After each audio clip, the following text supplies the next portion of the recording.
Hello, hello, hello, everybody, and welcome here to night 3 of HVTV After Dark, the official now, whatever you want to call it, um, name that we call this. These nights we're gonna do here on Saturday nights. But welcome here to another night here of HVTV After Dark. Hello, my name is Christian Delgado, your lead producer and commentator and owner over here for High Velocity TVs. We already got qualifying underway here. We'll go ahead and pull up your fastest drivers in qualifying right now as we'll continue to look at drivers who are still out on track. Looks like one car is still trying to settle out time right now. The 51, Seth Dillon. Dillon's going to park that machine. But you see now 52 seconds left in qualifying. We'll take a look at some of your fastest drivers thus far in qualifying, and they'll be starting towards the front of the field tonight. Cameron Face and Douglas Newbigging, two newcomers here to the HVTV After Dark scene. Gavin Austin, obviously well known. Jacob Wilkerson have both won respectable races here already early in the making here. Nathan McLaughlin making his debut here in the HVTV After Dark series. Daniel Mosteller, Sean Rowe, a lot of notable drivers. David Duke, someone we want to point out here racing tonight, and we're happy to have David out here in the community racing here early on here in HVTV After Dark. Obviously, a lot of people know him for what he does over on social media with TikTok and just streaming in general. A really popular platform that he has here on the service, and glad to have him here racing with us. He currently qualifies P8, and see what he can do here tonight in his debut here in the HVTV After Dark series.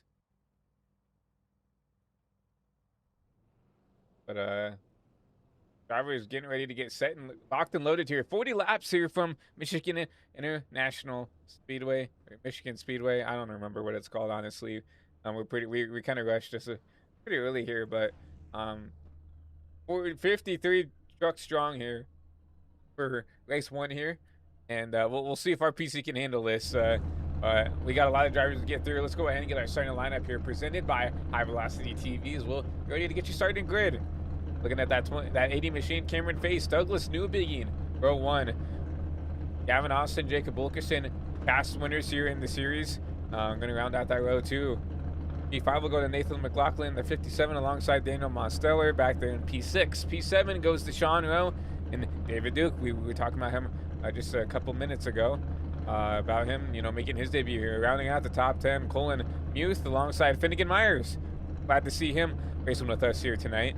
Marty Shamela in the number 8 alongside DJ Thomas will round out that row 6. Back there in P13, Aladam Contreras, Jeremy Curtis rounding out that row 7. Chase Smith in the number 41 will start right outside Timothy Rainey Lewis in the 19 machine. Back there in 17th is going to be Ryan Rose alongside Josh Kennan in the 24, making his debut here. Racing with us here at night. Orland Webb, Carter Kingsley rounds out the top 20, and you'll just see the rest of the names here starting further on back outside the top 20.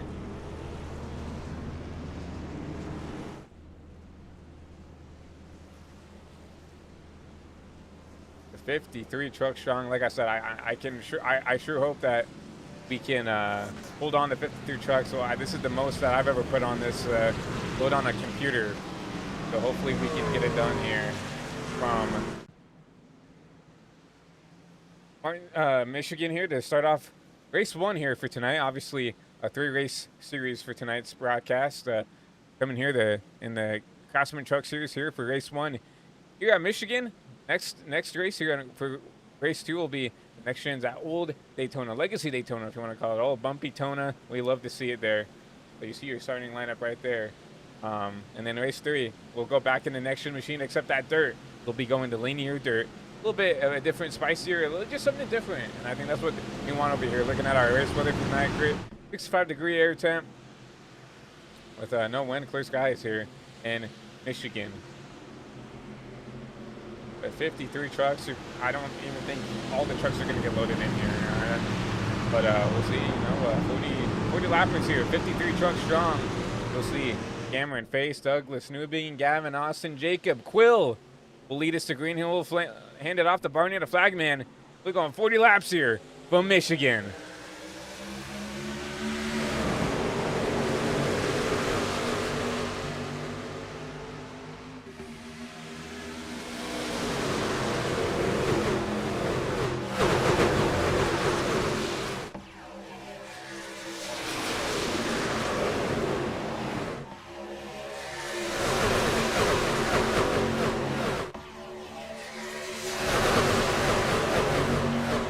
Going back the back straightaway. That's going to be Cameron Face on that bottom side. Going to try to block the shoe of Gavin Austin. Austin all over the back end of that 80 machine. You see fanning out. 3, 4 wide here as we cross the stripe here. Going across to complete lap 1. Give it to the 80 machine. Cameron Face will lead lap 1 here as we cross the stripe here.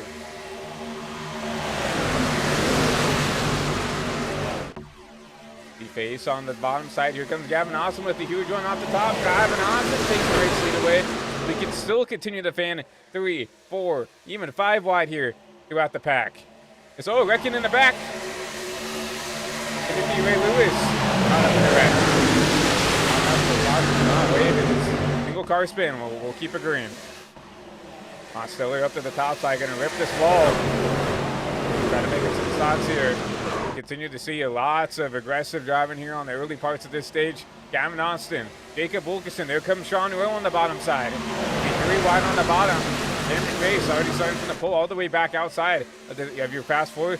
Going to get past here on the bottom. That's Doug beginning in that number 7 machine. Doug obviously started outside front row. Lost a couple spots here, but right now going to try to work his way back up through the field here. He's currently sitting back there in that P5 position. Gavin Austin, Jacob Wilkerson going to go side by side, door to door to 3 and 4. Oh, Sean Rowe, loose up there in that 3 position.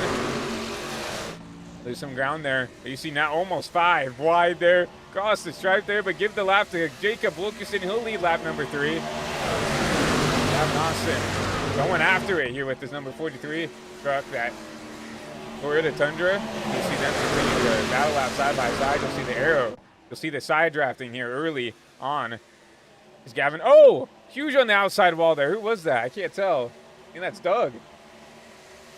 Doug with a huge amount of damage here. And oh man, he's going to get ran in the back of. That's Lane Sanders.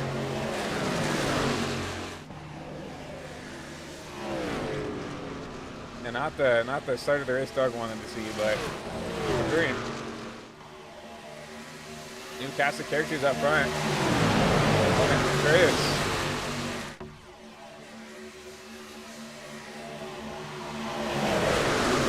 We'll try to reload train and paints here as we're 5 laps complete here from Michigan. It's Wilkerson, Gavin Austin.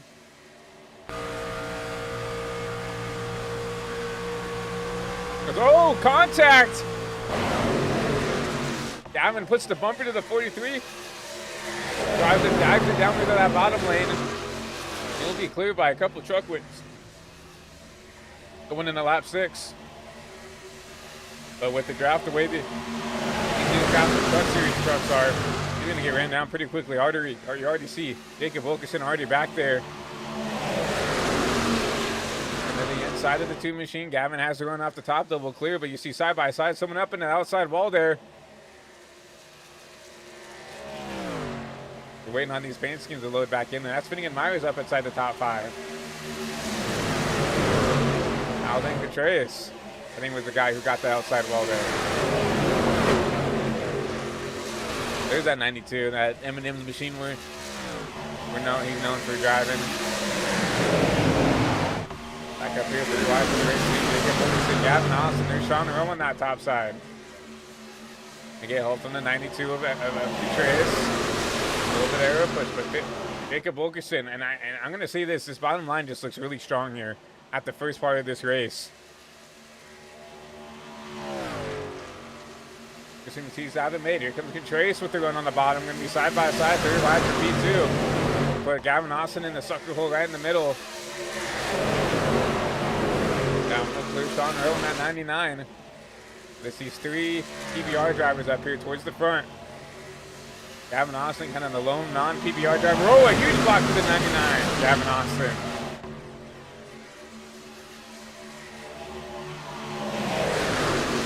Quietly, Daniel Mostelli has worked his way back up there. Oh, the bumper to the back of the 92. And around goes the 92, Alden Contreras. Oh, man. I think he got the bumper by Gavin Austin there. What do you want to see? But back up front, Wilkerson. Outbound Mosteller up to the P2 position. You see some cars, some trucks start to get fanned out a little bit of this first package starts to break away a little bit. Artis Shamila leading that kind of second pack, 3 wide up top.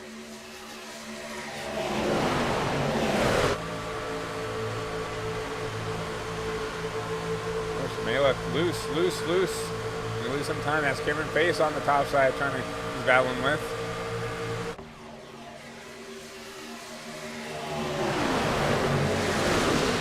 Caleb will drop to the field here. I don't think that's what he wanted to see. Further up front once again, Gavin Austin trying to hold on here, but Demos, Stellar, back to the P2 spot. Sean Rowe to try to make this bottom line work.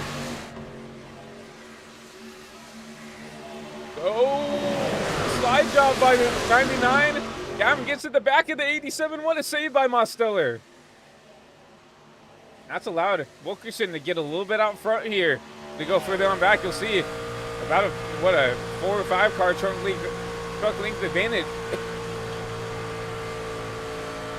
with the second pack. Now, Reckon in the back. That's the 57. McLaughlin, caution will wave. Reckon in the back.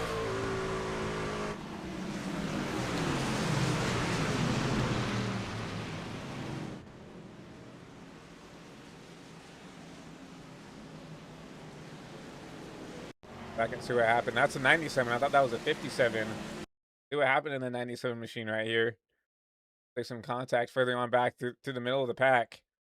Take a look here. It looks like that was Cameron Face. I kind of got the first upside nose here. Face walking it up the track. It's the one machine. I don't know who that is, but got in the back of the 97. He's gonna hit the inside. Those sand barrels right there on Bay Road.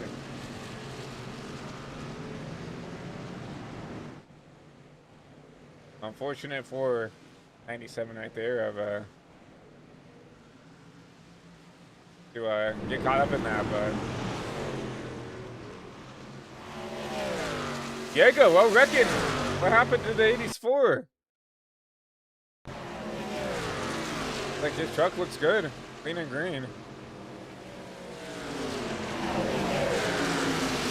Bell spins on his own. And lost talent here. But it going back again.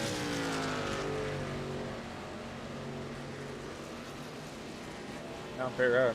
I don't know if he's got any damage to that machine. I don't really see a lot of damage, but you're right there. Already on the replay. We'll go back here to flag pit stop. One driver decides to stay out.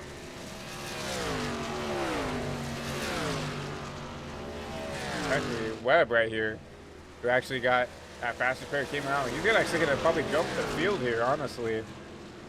He'll take your race lead away, and he was actually the caution.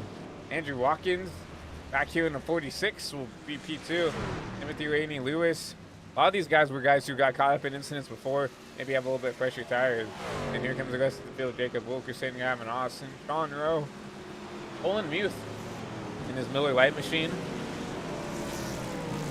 Pretty sporty looking truck, but he's working his way up inside the top 5 before that caution came out.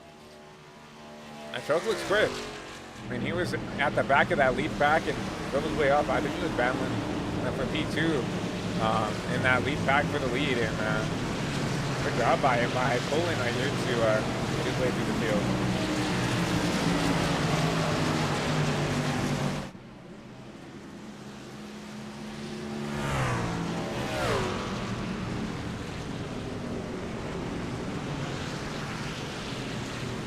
Notable drivers out early. David Duke did not have the success I think he wanted tonight. David Bell Jr., Randy Showers out early. Matthew Penman out early. Drivers still trying to limp it around here, 2 laps down. It's Tommy Sweeney. Remember, here in the lobbies, you're allowed to get your laps back under caution if you're allotted to. So you'll see this number 18 Cannon Toyota Tundra. Try to catch back up, try to get as many laps back as he can. And the same with Kuna here. He's still now on pit side trying to get some damage fixed. Back up front. Lights are off on the pace car.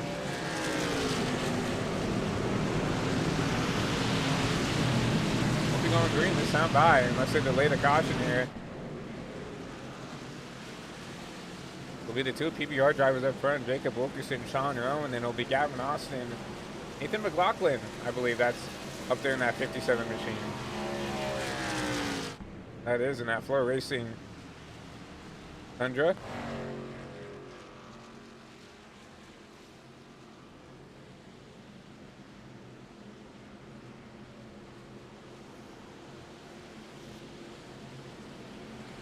If you guys have enjoyed the races so far, please consider dropping a like on the broadcast, sharing it with friends and family. Let's get some more people in here.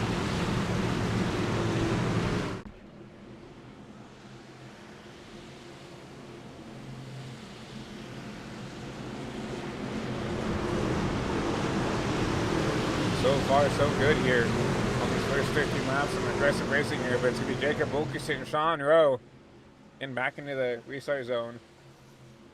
Going back green here from Michigan.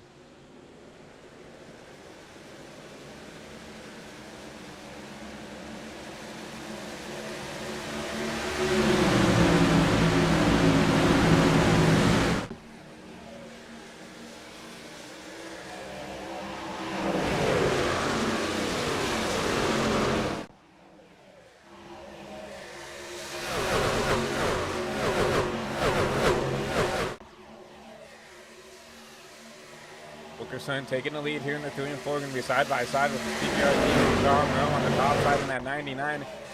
David Sid Machine. Sean Rowe up top. Wilkerson on the bottom. And you'll see basically 2 by 2 right behind him. No one trying to make that third line work. Oh, almost contact between the 2 leaders. And here comes the number. At the 27, Josh Kenyon trying to make it 3 wide there. Going to get the George clothesline by that PBR driver of Jacob Wilkerson. And look at that. Finnegan Myers takes pursuit. He's going to clear the whole field. He'll take your race lead here from Michigan.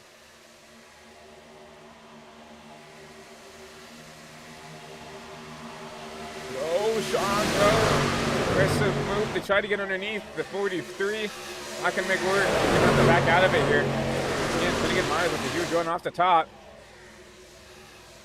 Going to try to get to that P2 position. Going to get help from the 2 of Gavin Austin. The Josh Bennett heading our middle line. A lot along from the 57 of like Nathan McLaughlin right there. Oh, McLaughlin tight. Going to get up to the side of Chase Ingram back there outside the top 5.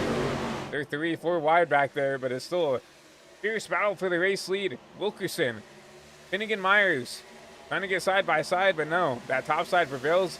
Going to let Gavin Austin get clear. Elliot Andrew, the 19. Driving way up to the field. That's the 09, not the 19. Got 17 qualified. And then Napa.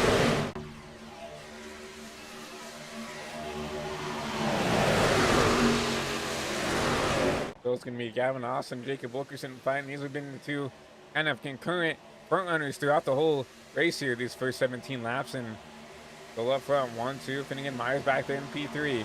Sean Rowe back to P4. Elliot Kendra making his way through the field. But here comes Mason Massey in the O2 machine.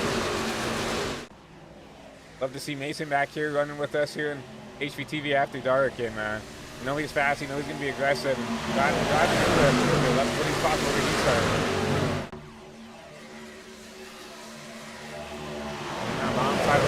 Josh Kenyon. They try to get clear if he can. Not going to be quiet. Yes, he will. Drops behind Finnegan Myers there in that 12 machine.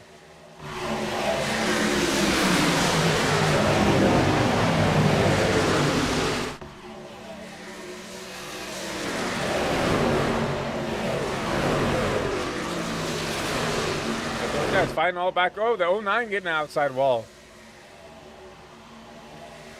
Wilkerson and Gavin Austin have been able to kind of pull away just a little bit. And I think the goal here for these two was to get away, right? Don't really fight each other. Don't try to go, you know, side by side, no side drafting, whatever. Try to get away here. The 2 guys are running, just go out and push out that 43 versus fight him. And right now you're starting to see a little bit of a separation. You see Finnegan Myers back there in P3, trying to make his way back up through here. Like those 2 leaders up front doing a really good job trying to, you know, keep the momentum up, trying to work with each other to get away from the rest of the field here.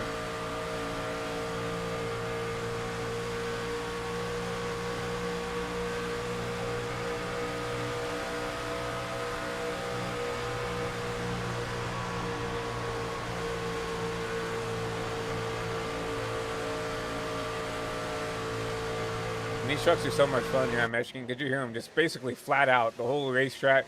You will have a little bit of tire wear as the run continues, just like everywhere we go. But right now, just flat out trying to take the run, trying to manage the tires right now. You're starting to see everybody try to get single file, try, you know, maybe making some moves here and there, like the 09, and on the outside of Sean Rowe. Elite gonna try to make that move work. Gonna have help from the 2. That Miller Light Machine, and yeah, Sean Rowe will get clear behind the 09. Elliot Kendra doing a really good job driving their way through the field. Up inside the fast 4. Unfortunately, with everybody getting single file, no really hard racing, I would say now. Inside, you know, this top 10 allowed, you know, the rest of the pack to get back up to you. 2 race leaders, of Gavin Austin and Jacob Wilkerson. And again, Myers looking underneath for that racing position.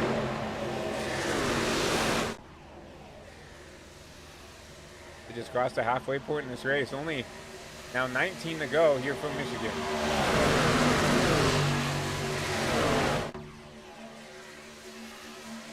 Gavin Austin looking underneath the 43 for the race lead here.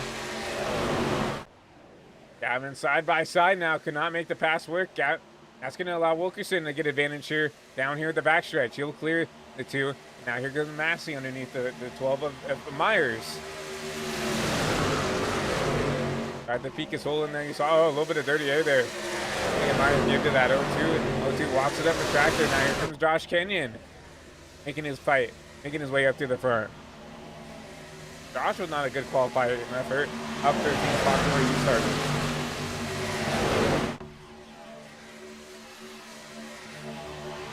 Back to 2 and the 12.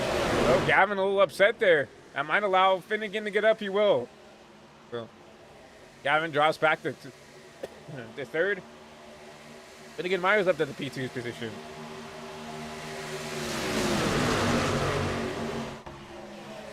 Trying to see some Harvey back there.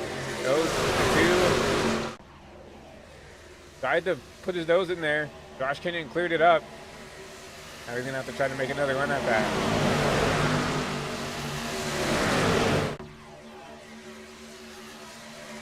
We're doing back here. Making his way through the field once again. A little bit of a gap behind everybody else. Chase Smith, Alden Contreras. Back here in this little second pack here. And there's another little gaggle of cars out here. 10th on back. Chase Smith, Alden Contreras, Cameron Face, Nathan McLaughlin, Michael Good back here. Love you, Biggie. Use that fast clear up. Gonna drive his way back up to the field. But they're slowly losing time, about 1.5 seconds. Now 34 has in the 92. No contact between the 2 back there. Contreras one at the top. 34 did not want to give it to him. And Chase Smith almost hooked himself off the front bumper, but we have some racing back up here. A little bit of contact. Mason Massey, Marty Shamela, a little bit off this front pack now, as well as Josh Kenyon. And Josh is going to get swallowed up by the second pack here. Really slow down the backstretch.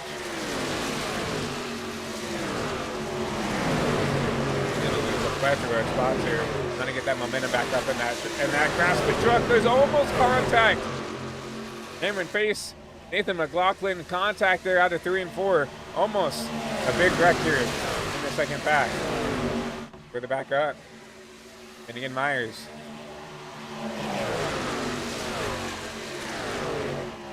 Jacob Wilkerson. And these are 3 really, really good drivers up here in the top 3. Really aggressive drivers in their own right as well. And you look at Jacob Wilkerson, making his Road to Pro debut, trying to get himself into that Coca-Cola iRacing Coke Series. The iRacing Coca-Cola Pro Series. Oh, the 2! Who was that?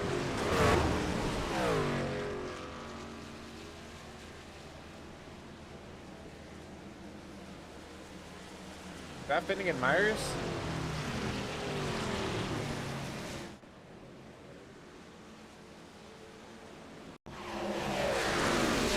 who is this guy?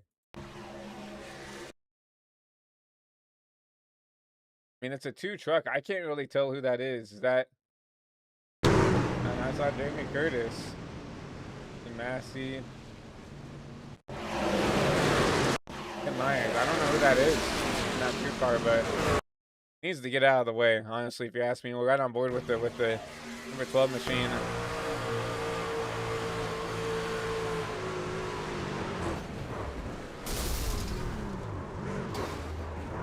They got a couple of trucks with them. Gosh, no way. That's embarrassing, honestly. But this is what happens when you're starting up a new thing and people want to come in here and do that. It's what it is. Unfortunate for Fitting and Myers, though.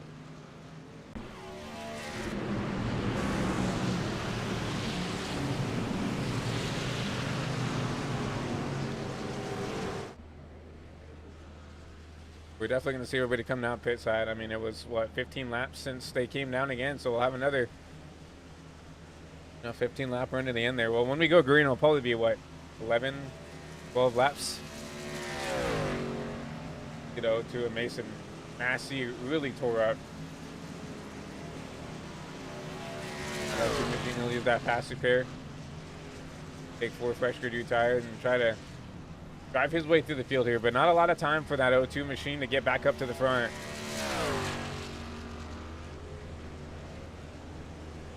See him come out of pit road there. You see the 27 of Josh Kenyon in the 4 shot.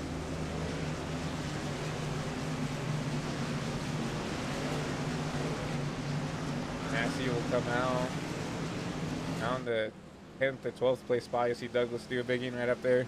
Well,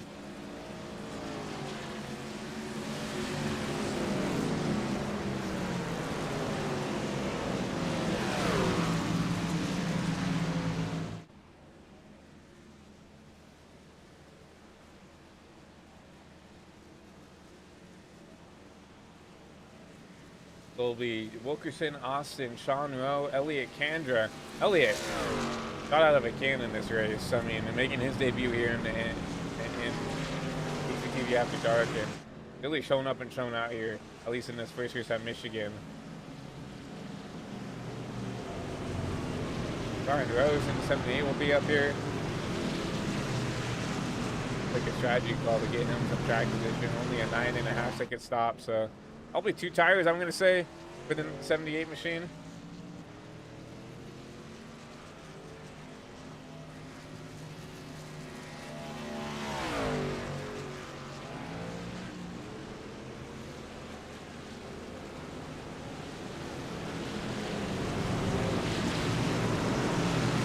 One thing we have worked in the plans here, currently our graphic team who's in charge of the ticker and the custom overlay is currently in the hospital.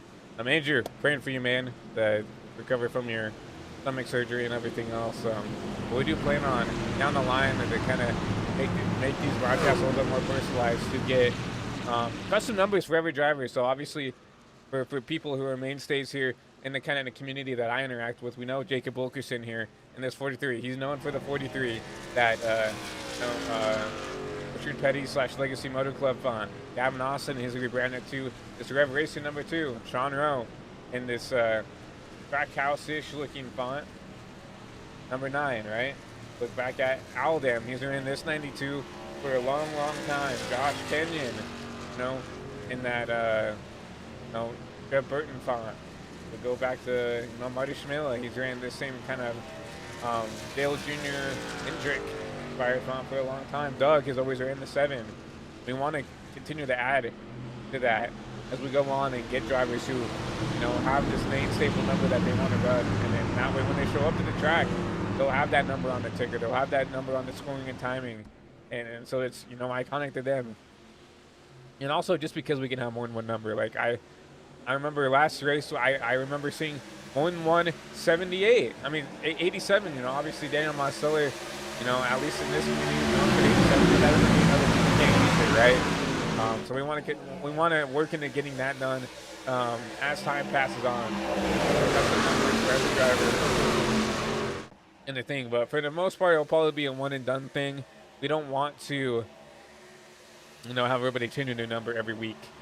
So That's probably what we'll try to do. But you saw back green here from Michigan.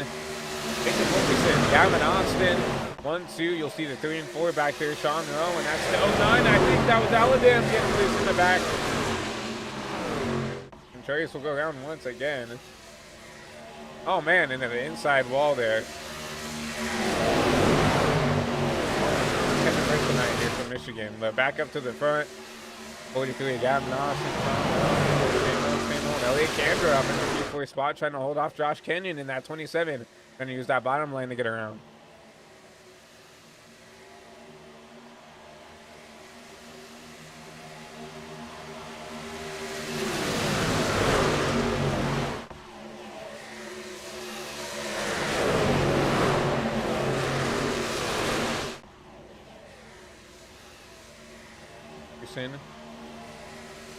Leads the way here. 10 to go. Now 9 to go here. Again, getting down to nitty gritty. Who's gonna want it more? Who's gonna drive through the field here? Back here in 7. Now bottom of 3 here. Trying to make up some spots here underneath Josh Kenyon, underneath Candra in the 09. He's trying to make up some spots here. And he doesn't have a lot of time to make up this ground. Have to be aggressive here in the 3 and 4 to get around this 27. You see a little bit of damage with the 27 of Josh Kenyon. We'll get up there and clear. Doug is very talented in his own right, and he can drive up here, eventually race for this win. With that 09, Candra on the bottom. Candra gets the shove there. He's probably going to have to wash up the track here. Oh, Candra loose. Chasing it up the track. That's going to allow Doug bottom at 3 wide with the 34 in that 09. It's still Jacob Wilkerson, Gavin Austin. Continuing to lead the way here. These guys have been basically 1-2 for most of the race here. And basically the 2 on back has been, basically been handing around like Halloween candy. So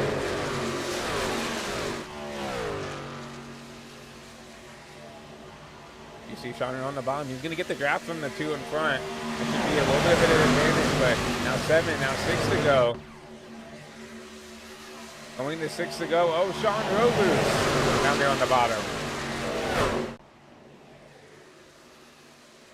Go side by side. Who's going to work with you? Oh, contact in the back. That's the 09. To the side of Douglas Newbegin. To check up the back half of the field there. Look at this. Chase Smith. Not 34. Riley stuck his way up inside this top 4. Making himself a fight for the win here. Chase will go to the top. You'll see Sean Rowe block to the bottom. Chase will block the bottom. Going to get help from Douglas Newbegin in that 7 machine.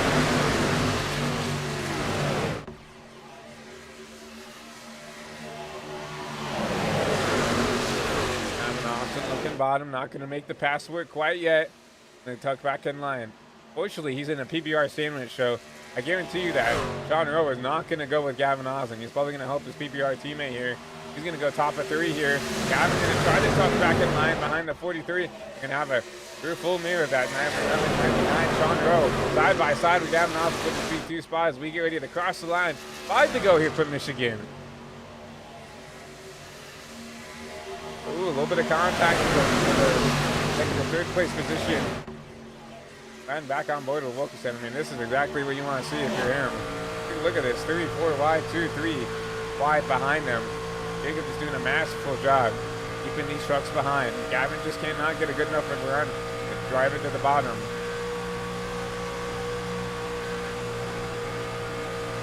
Now we're going to try to get to the quarter panel, trying to side draft that 43 back, and you see it. Right there on the quarter panel. But you see Gavin get a little bit loose there. Now 4 to go. Sean Rowe going to look bottom 3. Gavin also with an aggressive block. Now it's the 43 stuck up top. Sean Rowe going to try to slide drive it in there. Gavin Austin with the crossover. As well as Jacob Wilkerson. Now there's still going to be 3 wide here going down the back stretch. Oh, there goes the 34. Chase Smith around. Car spin. We'll keep it green. He's still a 3 wide for the lead. 3 by 3. Who makes it 4? And McLaughlin going to push out the 99 of Sean Rowe. getting clear going down here in the 1 and 2. And McLaughlin going to try to use that top side to get a run here on the 99. Not going to be able to get to the side by side with Sean Rowe as he really loose out of that 57 machine. Now the two PPR drivers will flip spots here. Sean up to the third place spot. Steve Wilkerson back to third.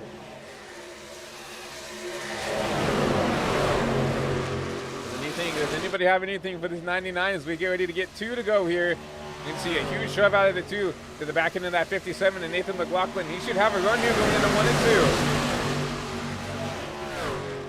2. Oh, Gavin also going to squeeze it 3 wide here going into 1. And clear the 99, not going to be able to clear that 57 though. See the 84, Diego Acuna, soft right there off the racing surface, so we'll keep it green. Gavin Austin looking underneath the 57 to 57 off the bumper of the 2. Caution will wave here with 3 to go.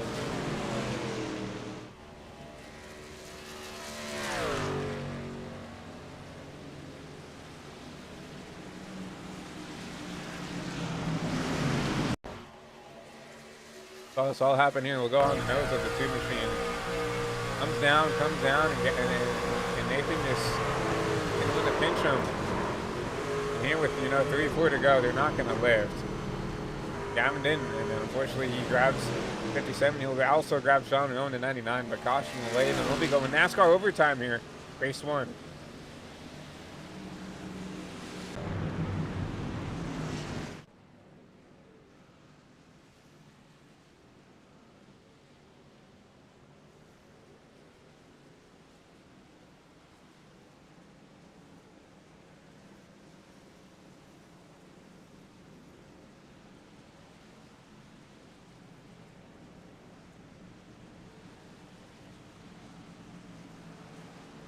So you'll see the field slow as they're trying to wait on the pace car, I believe, to catch up. Audrey Shamela somehow gets through the car, and she'll actually take your race lead away. And now you have to think, right? We ran 12 laps on tires. Okay, Marty actually just got back up here. Oh no, actually take your lead? I'm not sure. I believe Marty Shamela / Jacob Wilkerson. Oh, here we go. So here's the strategy call. So the front 4 come down pit road. Obviously, Gavin and Sean. Easily called there. He's got a lot of damage on those race trucks. Marty Shamela, Jacob Wilkerson decide to take the hard left turn down pit road. The Lawson drivers behind them.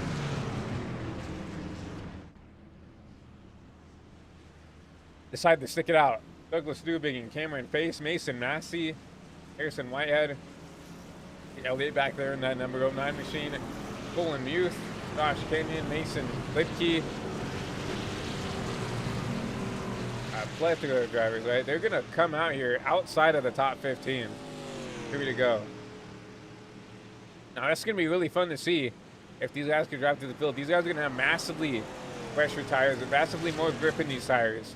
But can they drive from 15th back to the lead here in a green-white checkered, Tim? I am unsure.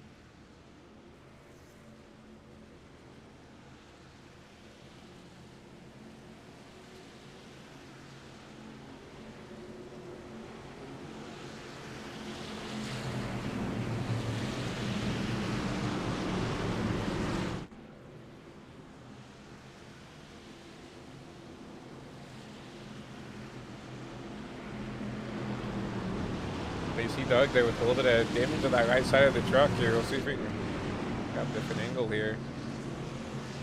Obviously, I was not going to slow him down. That's just cosmetic damage, but a lot of drivers decide to stay out here. That's what that can be now. When we go back to grid 15 lap full tires, and they hold on. Mackenzie, Sean Hill, Gavin Austin, and the bikes behind them drive to the field here. Maybe upset some of these guys here who think that they can just outlast here these last 2 laps.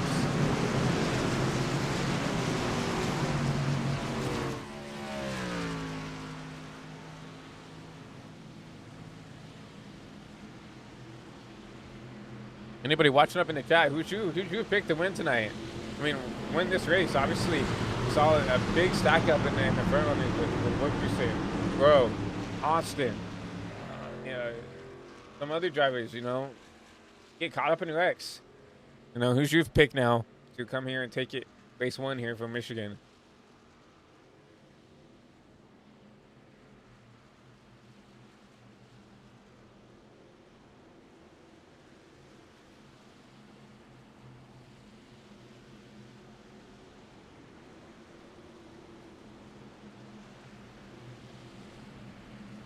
You see the lights off on the pace car. Douglas Newbigin, Cameron Face, Mason Massey, Harrison Whitehead up here inside the top four with that pit strategy, calling that 9 Dodge machine. Obviously, a nod to the Evernham era. Really cool to see that, and it's really cool to see he ran back into the sport. Honestly, if you ask me, it's just always nice to see more manufacturers coming back into the sport. But NASCAR overtime, Douglas Newbigin leads us back to green.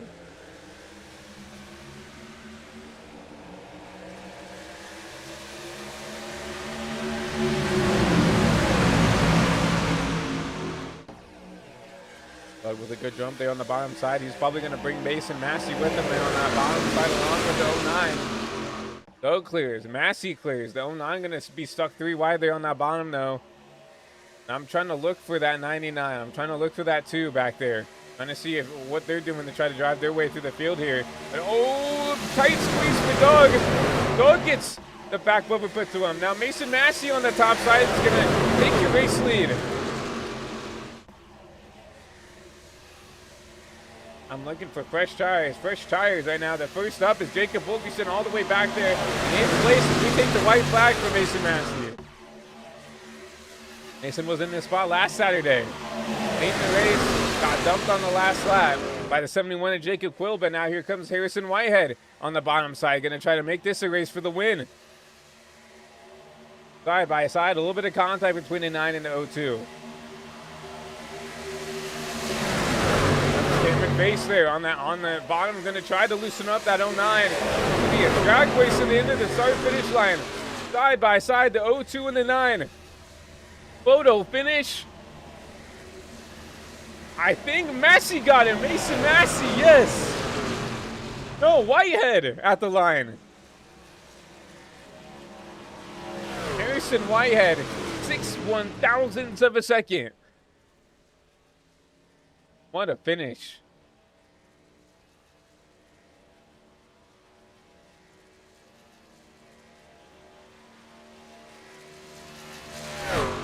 I'll have to go back and take a look at that finish.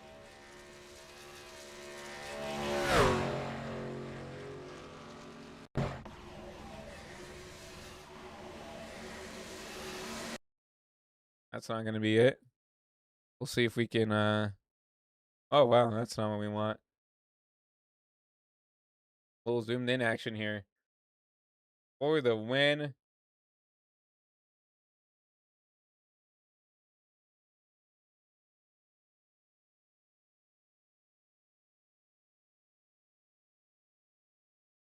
It was that close, everybody. That close for your tonight's win here. Harrison Whitehead gets it over Mason Massey. Mason Massey, another heartbreak here. Day 1 here of day 3 here of the HPTV After Dark. But what a win by this 9 machine. Obviously his first race here at Michigan, and he's going to take it. What a win for him.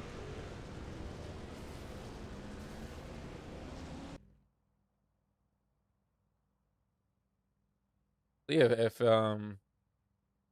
potentially Whitehead would want to join the server and get an interview for tonight, but congratulations to him and that whole 9 team. That was an awesome finish. That was an awesome call, and yeah, congrats.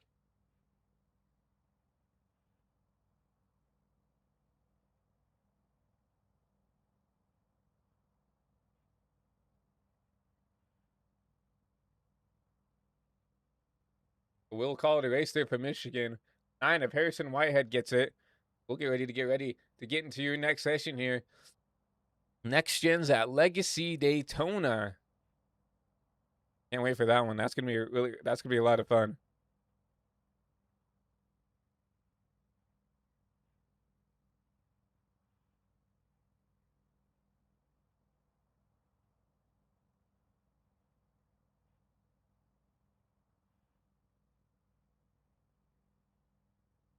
We'll back out of this session and wait on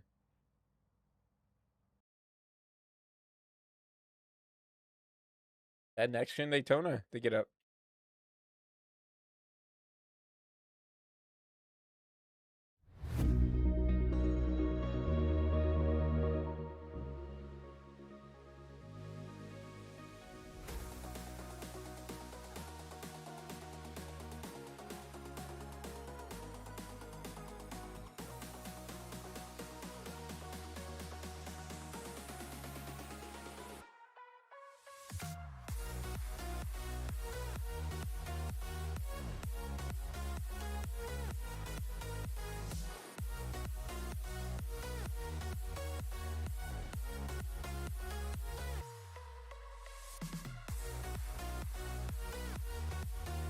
Go ahead and drag up Gavin Austin, see if he has anything to say while we wait on this session to go up. Hey, Gavin, is Christian up here in the booth? Got a copy? Well, I mean, pretty good. I mean, on a good starter off to the race. And what was your opinion on that first race? Obviously, looked like a lot of hard racing. It was a blast. I had a ton of fun. We actually got the race winner in the waiting room, by the way. Not sure if you saw him. He just joined, so I'm not sure if you saw him, but we got him in here, ready for an interview. But that race was fun. I'm looking forward to the next one at Daytona because that was just a blast racing up front, very aggressive, and everybody who pit to take new tires. I think we would have had a shot at winning it there if we had one more lap. I mean, we were there, and it would have been really good because there's a there's a pretty. I mean, we could tell the speed. We could tell the speed difference, but yeah, it was a blast. I definitely had fun calling in the race, but we'll drag it back down. We'll go ahead and talk to race winner, and hopefully, I guess good luck going into Daytona. Thank you, Christian. We'll talk to Mr. Whitehead himself. Let's see if we can get up here in the booth. Mr. Whitehead, it's Christian up here in HV2 booth. Got a copy. Yeah, I got you guys. Well, what a finish! What a win for you in that over Mason Massey there at Michigan. Obviously, walk us through your race. Walk us through, obviously your first. I can't hear you. Yeah. There we go. We're back. Well, first of all, congratulations on your first win here in HVTV After Dark, and obviously, what a win over Mason Massey there. I mean, 6/1000th of a second. Obviously, walk us through your race. Walk us through, your first time here racing with us tonight. Yeah, it was pretty crazy. I think there were 49 cars in the race, if I'm not wrong, something like that. And I mean, I didn't make it into the top 10 until shoot, like 10 to go, 5 to go, something like that. And then that last restart, I think 3 or 4 guys in the top 10 pit and took tires, and I knew there's no way you're going to pass 20 cars that stayed out on fresh tires in 2 laps. So I stayed out and got lucky that I restarted fourth, got the top, and just was able to get a run and stay on the top and cross Massey up in 1 and 2 and got to the bottom in 3 and 4. And yeah, it was a little bit of a drag race to the line. I gave him a couple bumps to kind of slow him down. I noticed he had a little bit of a run, and yeah, just got lucky there. Obviously, a photo finish there, and we love to see these here on the broadcast network and making stuff look fun. And you guys did a phenomenal job. Obviously, your first time racing with us. What was like your opinion on the racing for that first race? Oh, it was awesome. I mean, shoot, I'm a fan. That was pretty wild. Everybody was clean. There, you get into a couple people and they'd lift, or they'd get into you and you'd give them some room. But other than that, I mean, it was crazy. 49 cars and only really like 2 cautions. I want to say 3 cautions. So that was impressive. That was a fun run. I definitely had a fun time calling it up here in the booth. Obviously, race two is up here in the next gen at Legacy Daytona. Are you going to be joining us for that one? Yeah, I gotta go back to back. I'll be there. Alrighty, well, we appreciate you coming out for the first time and racing with us. Obviously, pretty new to all this, but congratulations on that win. Hopefully, we can talk to you some more later in the future. Definitely appreciate it, Christian. We're ready to get into your next session. Looks like session is up, so if you guys are interested in wanting the race tonight, look up Daniel Mosteller up in the hosted session that should be called HVTV After Dark. Next gen at Legacy Daytona. So if you guys are interested in wanting to do some more racing here, um, um, let's try to fill this out once again.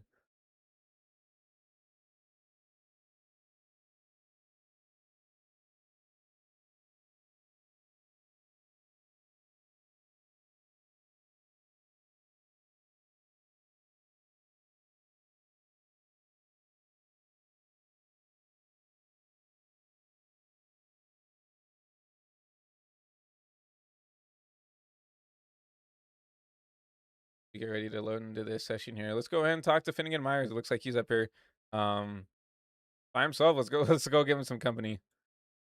Hey, Finnegan, Christian up here in the booth. You got a copy? Yes, sir. I got you.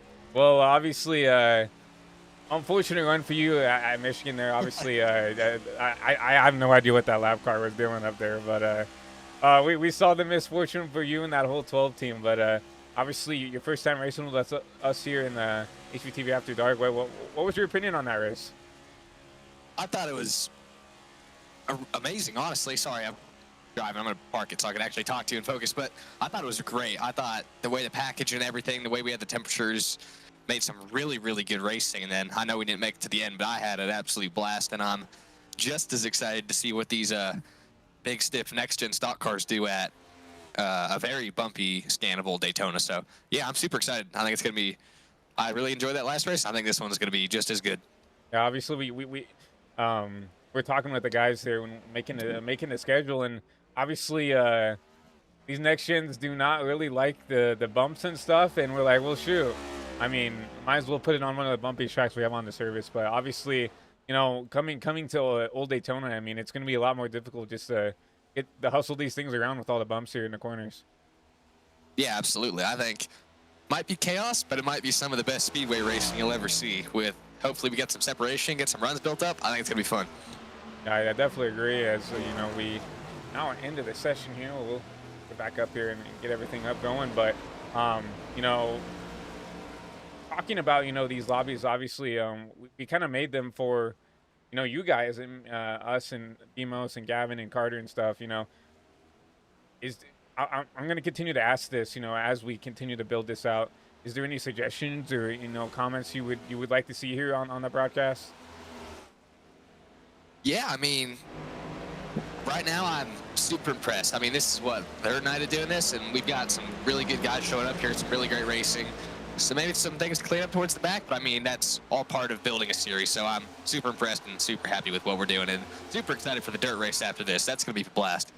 Yeah, I'm super excited for that as well. Obviously, next gen's dirt sounds kind of silly, but if you know how to run those next gens, it's gonna be a lot of fun. I look forward to it. Oh yeah, it's gonna be a blast. Yeah, but obviously it looks like about a little bit of time in practice. Well, we'll walking us through. Obviously we've had this new next gen package and stuff like that. Obviously, I don't think it's affected the super speeders a whole lot, but do you like the new next gen? Do you not like it? Is there some ups and downs what's your opinion on it? I mean, yeah. I mean, every single change you're going to do to a car is going to have pros and cons, and sometimes it's not necessarily a bad thing for racing, but it just doesn't fit your style, and obviously if it doesn't help you, you're not going to like it, right? But no, I enjoy it. I think we're getting more tire wear. We're getting more of the things we need to get to make this car race better, and I'm definitely seeing, especially like at Darlington this last week, running laps. I don't know if you have, but you feel it. It's a big difference, and I think it made the racing better, and I think it's going to continue to do so. So I'm always a big supporter of that and making the car harder to drive. Exactly. I mean, it really puts the car in the driver's hands. I did do NIS on Sunday. I think I got P6. I don't remember. I didn't win, so it doesn't matter in my book. But yeah, I definitely agree. You definitely have to finesse the car a lot more in these more driver tracks, if you want to call them, and it definitely does put the car in the driver's hands to get the most out of it, right? Versus the old package where kind of just sit in line, and then when you wanted to go, you could go, right? So I definitely agree. I definitely agree with you there. So hopefully we can see the next gen on full display in this next race. So it should be fun. No, I definitely agree, and it should be fun. But we're gonna drag you back up here, and good luck the rest of the way. Hopefully we can talk you maybe up here if you get up there in the first place at the end here. Sounds good. Hope to see you in 30 minutes. We'll see you. Finnegan Myers, we appreciate him coming and talking to us, and we appreciate everybody for coming out and being so embracive and being so open to this off the bat, right? This is our third race, and we're getting 20 plus people.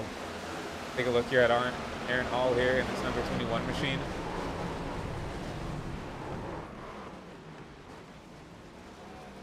See him take a little missed up there in the turn one, and I'll say this for sure. It's definitely interesting to see. It's gonna be interesting to see how these things drive. Obviously, next gens at Old Daytona, it's not the first time we've seen this. It's definitely not the first time we've seen this, but it's gonna be interesting to see how much the skill gap is at. I'm looking here at the session. We have obviously someone like Wilkinson, Demos, who are borderline coke drivers in here, who are super talented. And we have a rookie in here. I'm not gonna call them out, and I'm not saying that they're gonna be bad, but the skill gap is always super interesting to see when we do these kind of open hosted lobbies and stuff like that. Um, yeah, pit party. I always love watching these pit parties out from a third party point of view.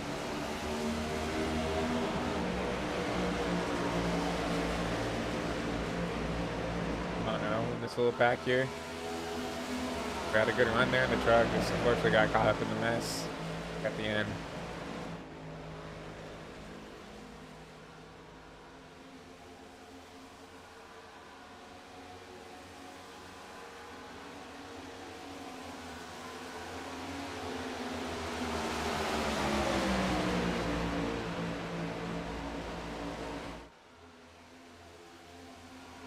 I mean, you're starting to show earlier what these cars can do now, even in this practice. I'm not going to try to give away all the secrets here, because we want to show it off in the race, obviously. But you see the bumps, just how abrasive the car is. You see how, I would say, more touchy the car is with the bumps. Like, oh, you see Mostiller there.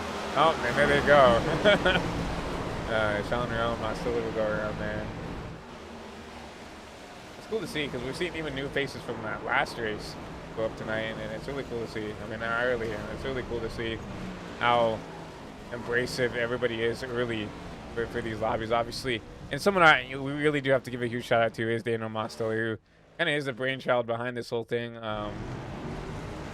Obviously, with his own talents, went out and won the MPI challenge that iRacing put on here in the sim, which was basically what you can do in the sim is iRacing will have these like special kind of event things that you can go in. A lot of the times the way to get in is you go in there and you'll run time trial laps. And for people that are new to the sim that don't understand what that means is you can go in there under the iRacing in the UI and there'll just be a thing called time trials.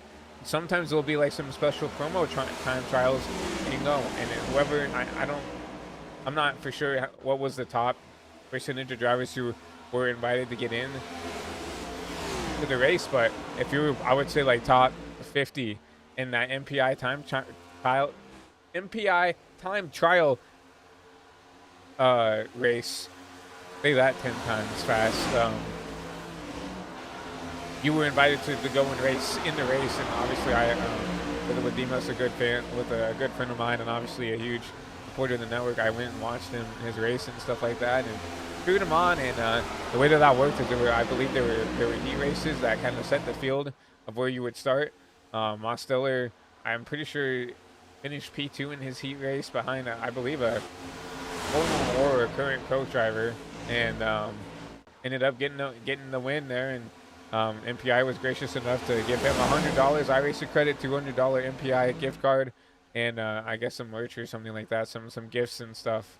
And Mostiller was super kind enough to want to put on these lobbies and sponsor at least the sessions for these broadcasts and stuff like that, and just and give out to the community. And in the recent months, a lot of these hosted things that we were so used to being a part of and super thankful to have, they've just not been there as much. Obviously, I'm not gonna call out the lobbies or anything like that. It's just life gets in the way, and some things just have to stop for some people, right? And a lot of these hosts, these hosted session event things, right, have just not been a thing. And Mostiller came to me and said, hey, we have this network, we have this platform, can we do this on here? And obviously not something I really thought I would be doing on Saturday nights, but Demos was super selfless and wanted to do this for the community. And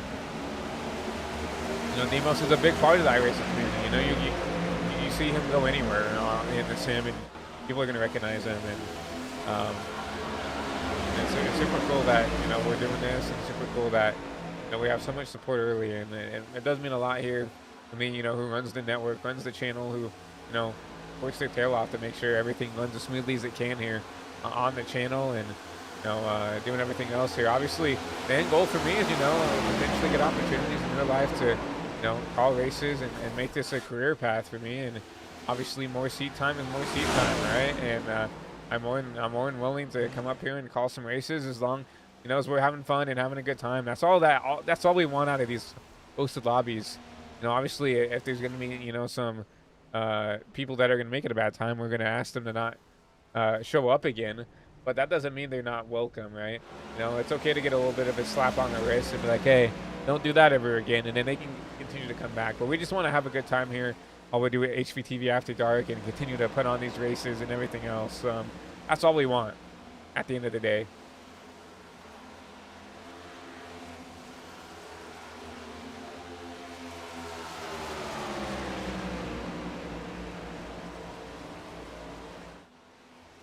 The practice getting out of the way here.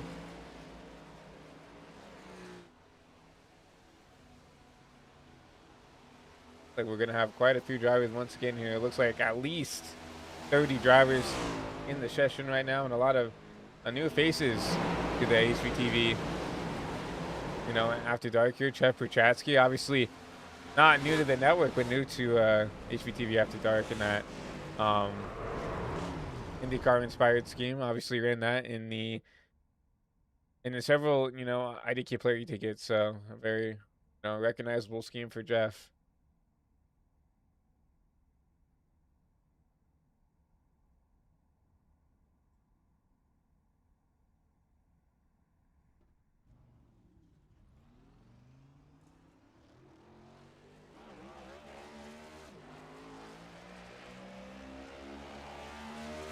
Jeff already out early here.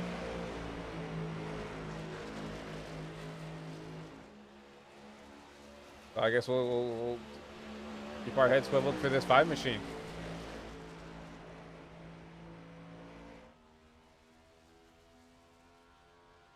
I see a little bit of cheesing already happening here, but it looks like Jeff's gonna just get it right out the gate here and go full bore here on this qualifying lap. I believe I was told 1 lap of qualifying for these drivers, so I guess there is no cheese, right? You got to get out there and go. I believe that Demos made it that way, so it's a little bit shorter qualifying for everybody here. And we can just get racing earlier, but here comes Prochatsky across the stripe here to start his first time lap.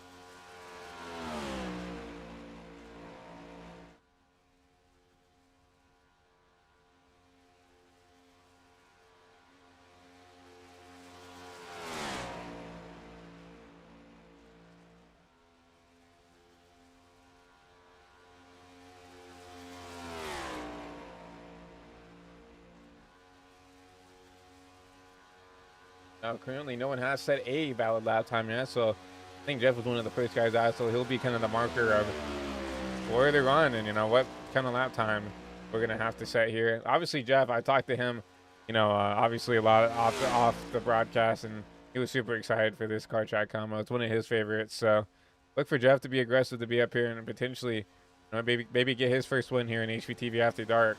Right now, Jeff, 50.7. Currently P4 for Jeff, but could be worse.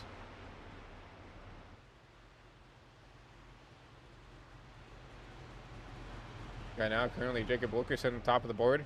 James Bomar making his way here.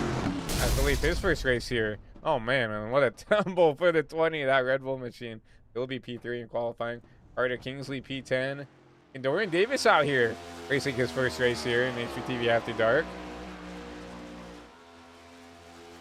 Glad to see Dorian out here. Obviously, we call his series on Thursdays the Prestige Cup Series. He runs and owns that, takes care of that series. Really cool to see him out here doing something different outside of the league here. Aaron Hall, he's not currently out on track, but P9 for back down to P10 now for the number 21 machine. Really good qualifying for the 21 car. I know Aaron pretty new to the sim and coming out of the gate really quickly right there, P10. Obviously, I know Aaron does have a lot of experience, you know, racing, just not here on the sim. You know, I've known Aaron for a long time and raced with him in multiple different games here, and I'm glad to see him on the simulator finally. Stiller. And Dorian Davis goes P3.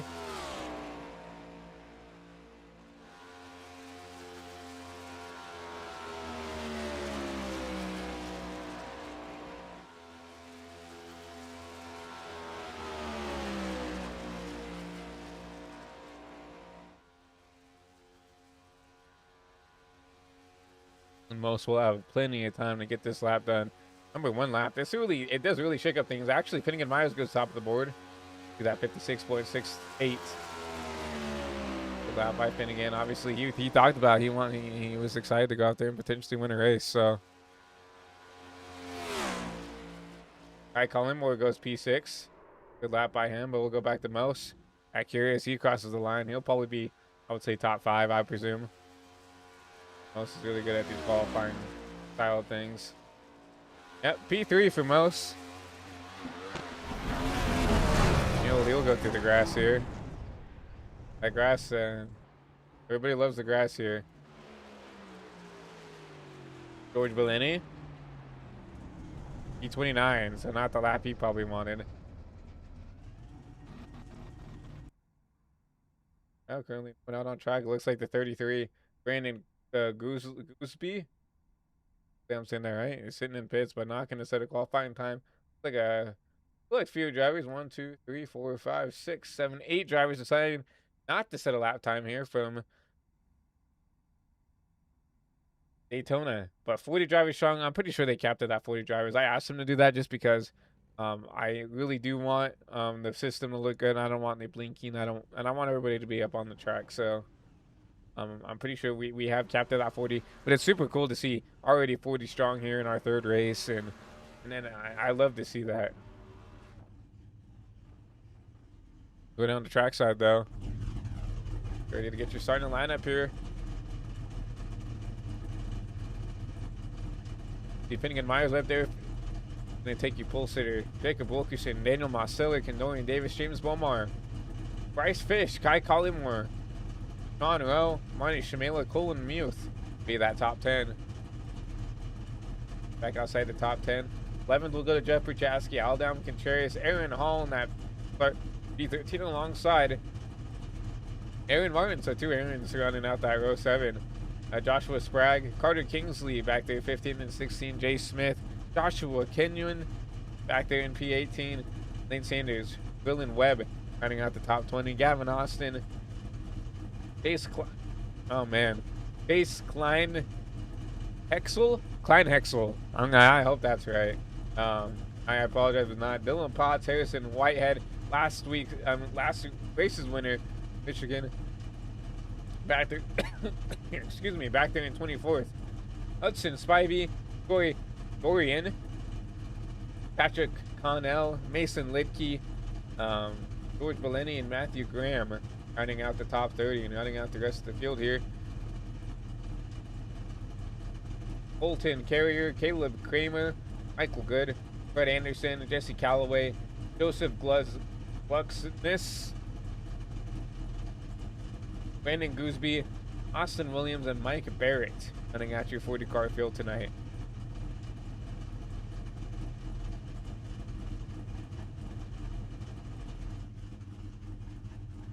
We'll see that pace car start to roll.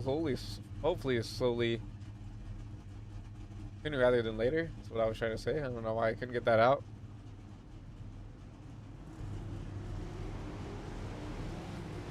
There'll be a little 25 lap sprint race here from Daytona. Lumpy Daytona, as we call it here on the network.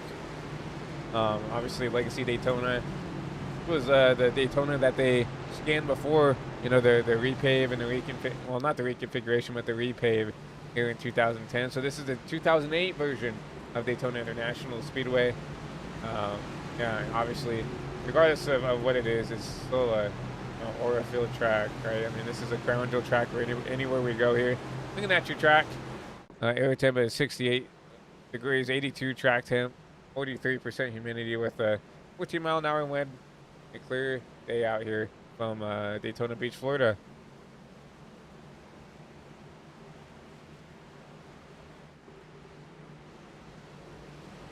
These cars all get single, double filed, and ready to go. 25 laps here.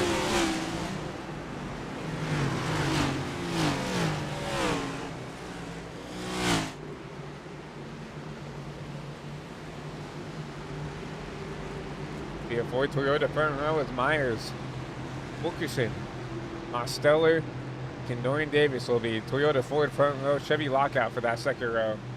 And it looks like it'll be James Bomar and 11 of Bryce Fish in those two Toyotas locking out that top 6.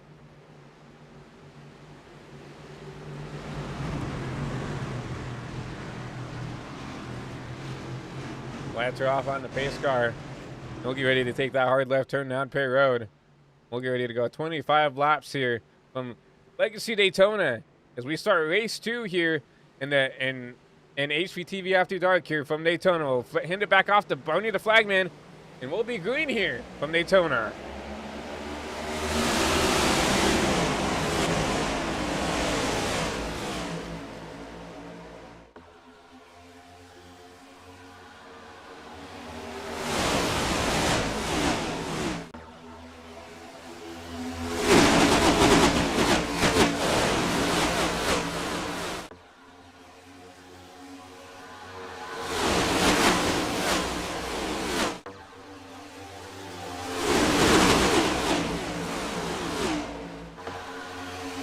On the backstretch for the first time, Jacob Wilkerson home from the 5 of Kendorian Davis. To spearhead that top side, but it's Mose. Finnegan Myers on that bottom side. See Finnegan try to get up there, block that 43 contact, but now it's going to be the double zero in the sucker hole. Wilkerson leads lap 1.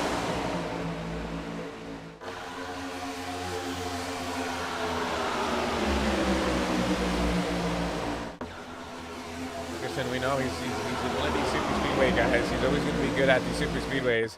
You're going to see him try to be aggressive to block all these lanes here. But right now, Mose helping that 43 on that bottom side. Not the biggest run from that top side out yet. Here comes now Sean Rowe. Oh, he's going to hook the 5 at Kendorian Davis up the track.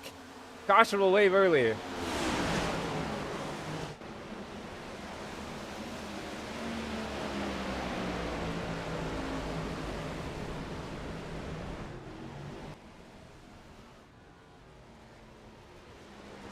Davis already pretty tore up there, but just aggressive super speedway race. So we'll take a look here on the HPTV replay to see what happened here.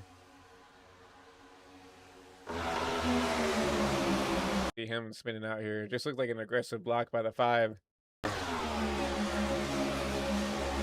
Sean Rowe to the move to the top side here. Dorian tries to block, unfortunately. 99's already there. 99 turns left there. Up the track. Finnegan Myers involved. Like Josh Kenyon involved. Like that's the Forge maybe. Also involved. Just a big wreck here early in race 2.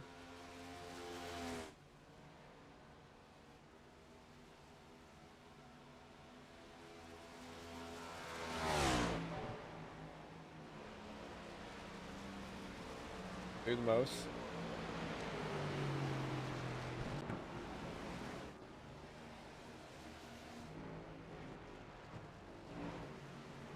Soon. There's Moses up here.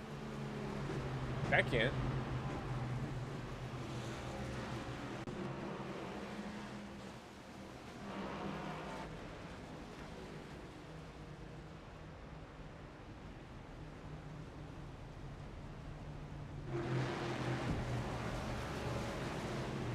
Do a little movie magic here real quick. Make sure everything's running right.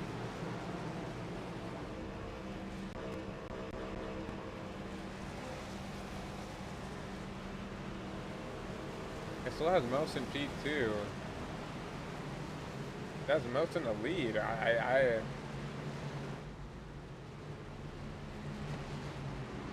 so it was right.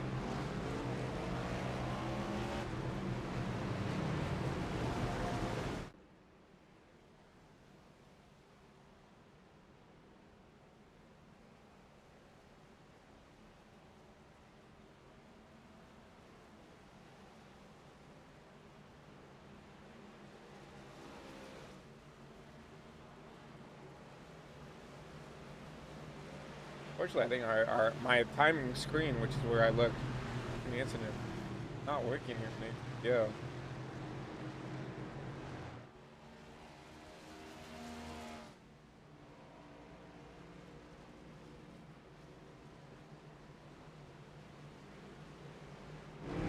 Yeah, all down here in Pit Road, I believe.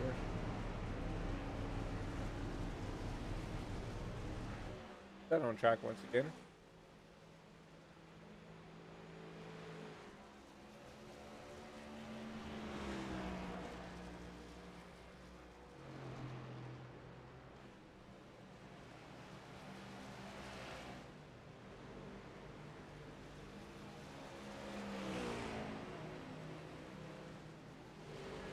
To that 21.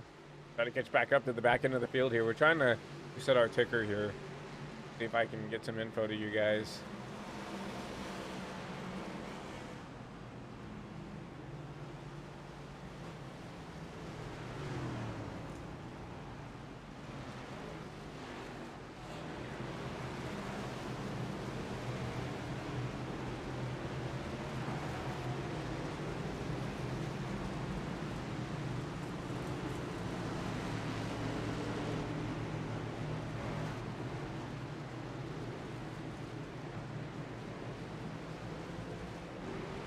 There we go. We got our timing back here. Took a second.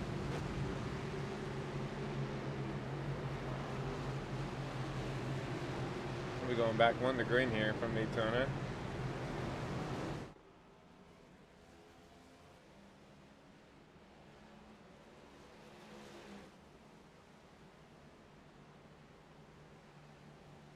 Some familiar faces gonna have to drive their way through the field. We see Aldane Contreras out here, back here in 26. Davis, Sean Rowe, still down Pay Road. Whitehead, still down Pay Road here. Obviously, last race's winner. See him trying to just fix the damage on us. I don't mind that. Trying to save that fast repair. Obviously, still 20 to go here. Anything can happen.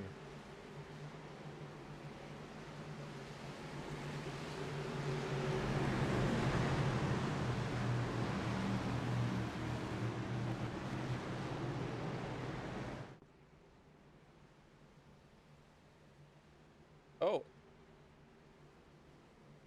All right, so can someone clip that? There's a tire rolling down the track. Yeah, everybody else sees that, right? Too. There's a tire. Okay, that's a damaged car. That's just the way the iRacing is doing it, because this system cannot handle 40 cars right now. We are going to be upgrading the CPU and the motherboard. Right now, we do have the CPU. We do have a Ryzen 7 7800X3D, but saving up some money on the network to buy a motherboard so we can not have that happen. But that was kind of funny, if you ask me. So.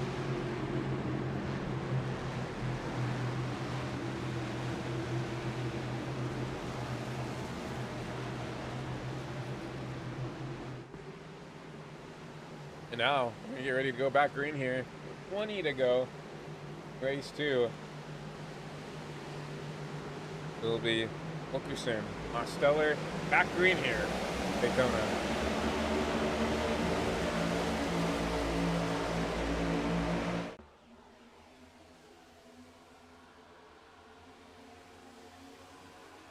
I just started seeing everybody getting single file. That's Marty Shamela.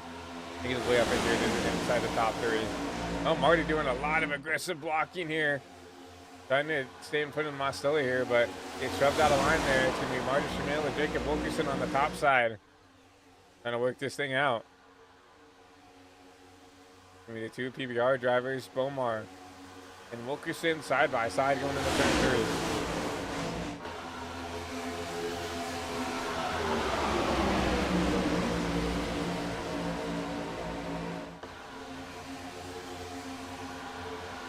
Side by side at the line here. 20 now, 19 to go. Give it to Wilkerson.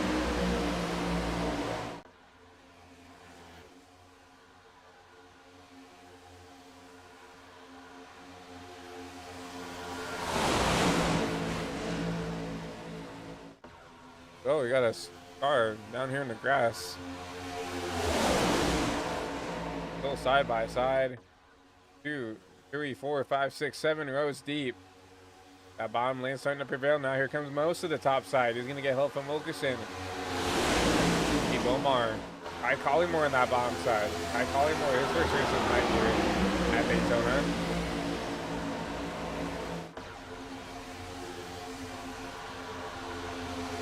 That top side just working a little bit better right now. You see now the first forward. Oh, now here comes Gavin Austin to the top side. Going to leave out Shamela. But now it's going to be Mose, Wilkerson, Gavin Austin, and Prochatsky. He's made his way up inside this top 5. Top 6. Oh, someone out of line there. You're going to have to get back in safely. That's Joshua Sprague in the 32. He lose a lot of momentum from that little bobble. To the back he goes. Now 18 to go. Now you're starting to see everybody start to spirit out. Oh, Jeff Prochatsky gets left out. He's going to have to go with Wilkerson here on that top side. Wilkerson gets down, so it's going to be Jeff leading that top side. Going to need help from Marty Shamela. Now here comes the 87 and the 43 up to the top side. Jeff trying to make something happen. Reckon in the back. We're going to stay green.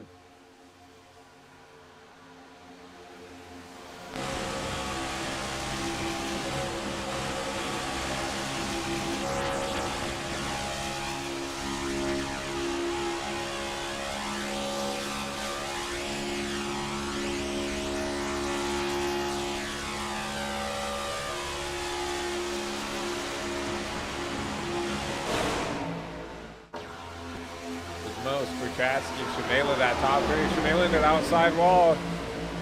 That's super sketchy because when they're wrecking in the back there.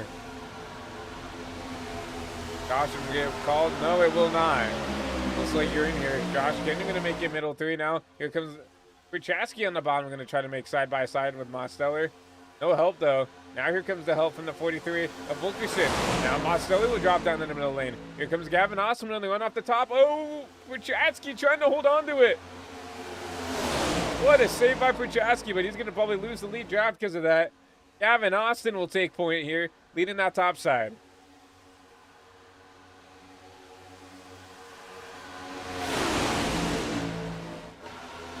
Shamela trying to, those are those mental games you see at the super speedways. You'll jump back out to jump back in, and just to see if that guy in front of you will kind of react and put them in a bad spot. Here comes Most with the run off the top. Oh! Someone stopped in the middle of the track. Gotta have to figure out who that is. That's the second time we've had that. Go frame by frame here if we get the opportunity to.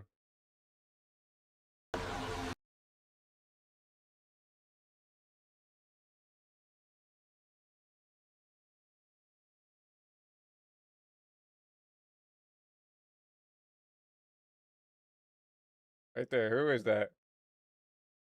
Not Gavin. Not Jeff. Gotta figure this out because, fortunately, this is what happens when you make these lobbies and things start to go right here. Okay.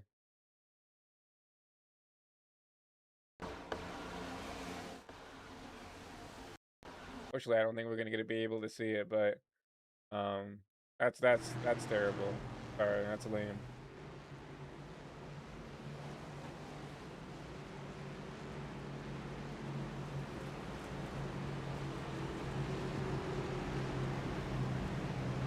All I saw was it was a Wendy's car.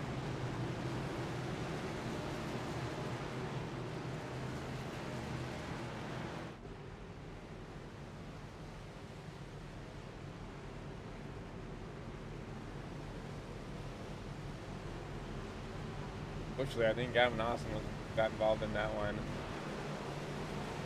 Now you see him all tore up there.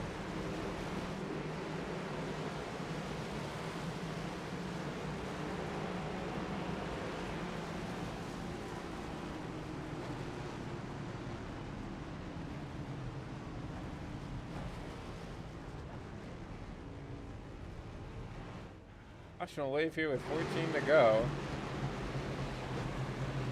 Most Kenyon. They let Patrick Connell up here in this 44 machine. And I haven't talked about Patrick on the channel for a long time, but a lot of damage to that 44 machine. Honestly, if I were him, I would probably take the left-hand turn down pit road and some of that damage. We still got 14 to go. I mean, you're not gonna be able to stay up there that much damage at 44 machine, if you ask me personally, but it's not up to me. Right? And Island Webb back here in the 97.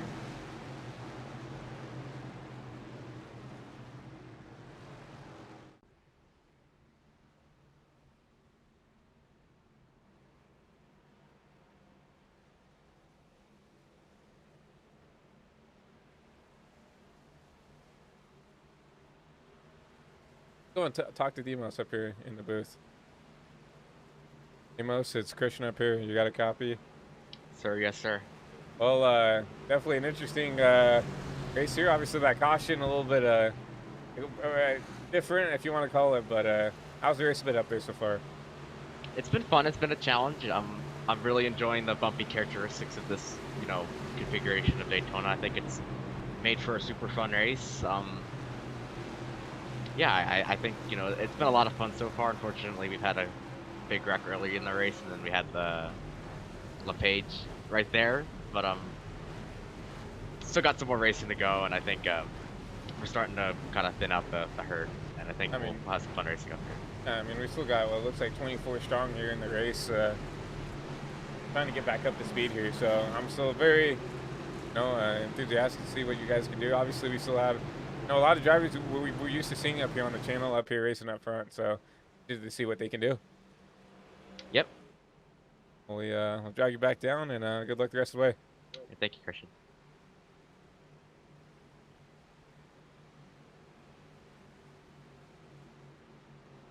So that will re-rack and restack everybody back up here. 13 to go. We'll be going to 12 to go when we go green flag racing once again. Most Josh Kenyon, his first start. Not his first start, but his first night here with us. Patrick Connell, same with him. Obviously, Mario Shamila raced with us this last Saturday. So close to getting his first win of the series, but not quite. Put himself in a good spot now. Do it though. See further on back. All down. Atreus.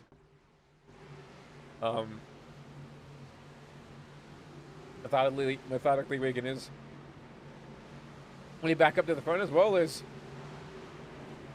in Dorian Davis in that 5 machine. Obviously caused that first wreck, but up here towards the front. Kuchatsky, after a really good save up here in the P8 position. Aaron Hall, his first race with us here in HPTV After Dark. Really good run for him for now. Up here in the P9 position, I believe. See what this 21 can do here.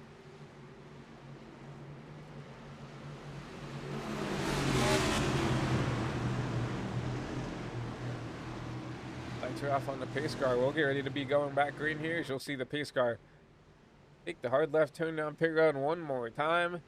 It'll be Mose, Kenyon, Chevy front row, Chevy Toyota second row, I believe, as Mostelli leads us back.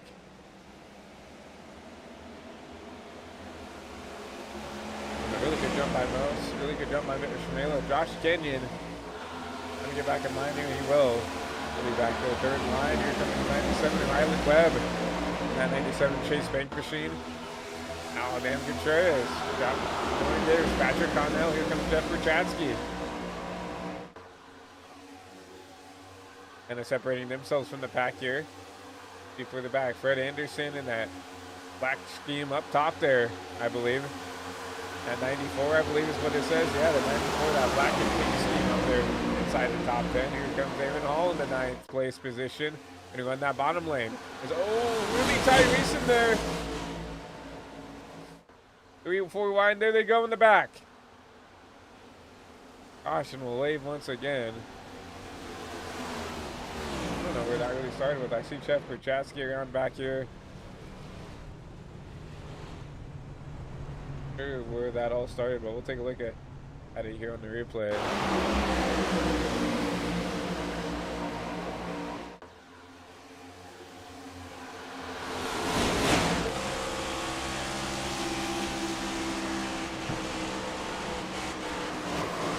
almost got through. I think he got in the back there.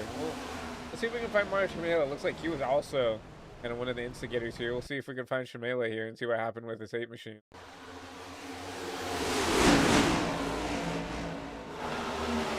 What happened here?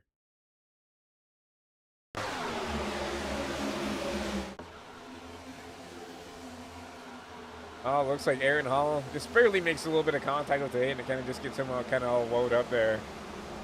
And nowhere to go for a lot of the back half of the pack here.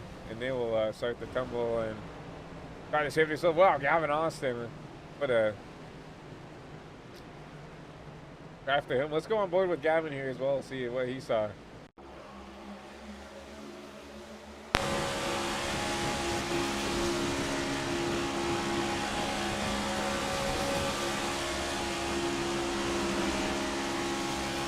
That's all they like to say. I'm going out Fair Road.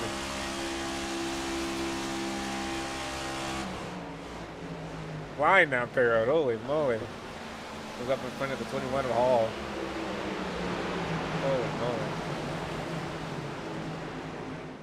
Caution will be out one more time, and it just looked like a racing deal. 21 getting up into the 8 of Shamela.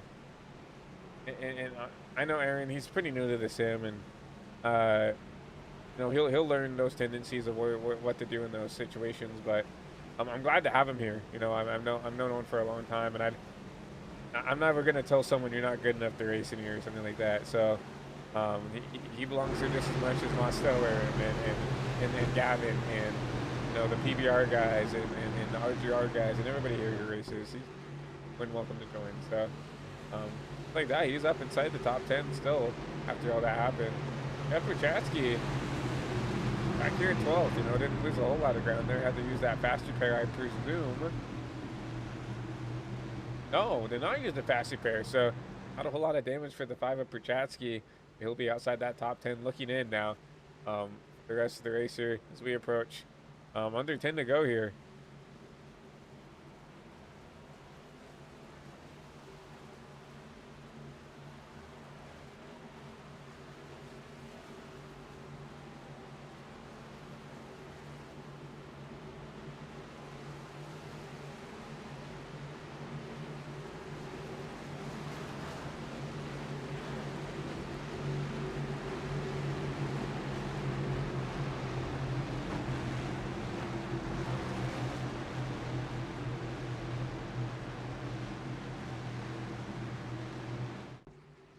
Lights off on the pace car. It's going to be Mouse.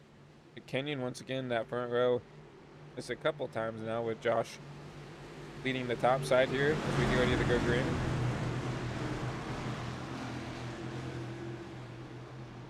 See if we can do a bit of a better job here on this start.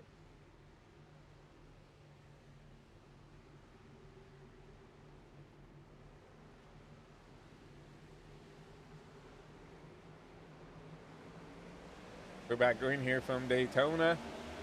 Now going to 9 to go.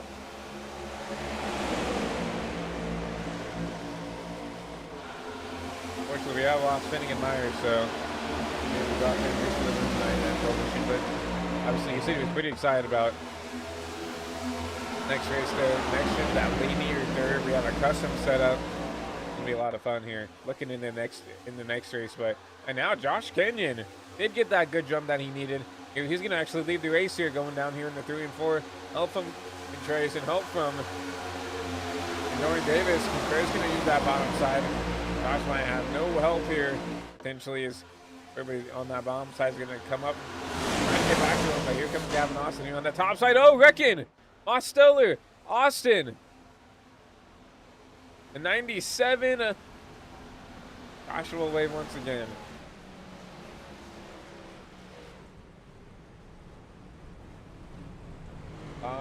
A lot of meatballs here this time. Take a look at the replay.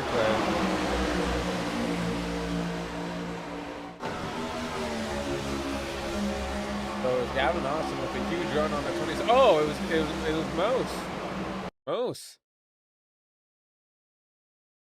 Happened at 87 here. Yeah, man. Another racing deal, I feel like. Get a 97 there. is pushing the heck out of this 87. The Demos just jump out of line there, and really the 97 kind of holds his line. Fortunately, the A7 kind of gets crossed up there, and we'll get into the Gavin Austin. A lot of nowhere to go for a lot of these other guys. You saw Aaron All involved, obviously Gavin involved. You see Kai Collymore, I think, barely gets around that. He has any damage up there, wrecking up there on the outside wall. Yeah, just racing Neil. We're racing hard here at the end. Unfortunately, that's what happens occasionally.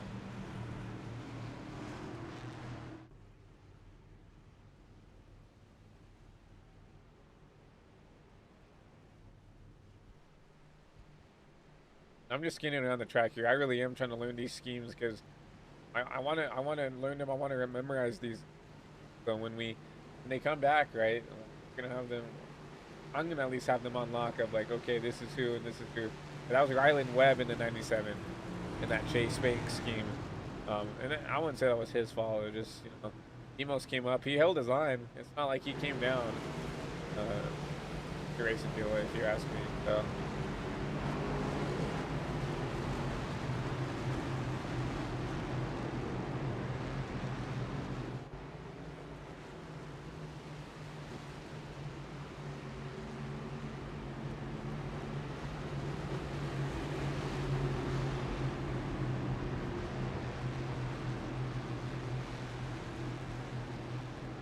As you see already, side by side, we're getting ready to go back one to green.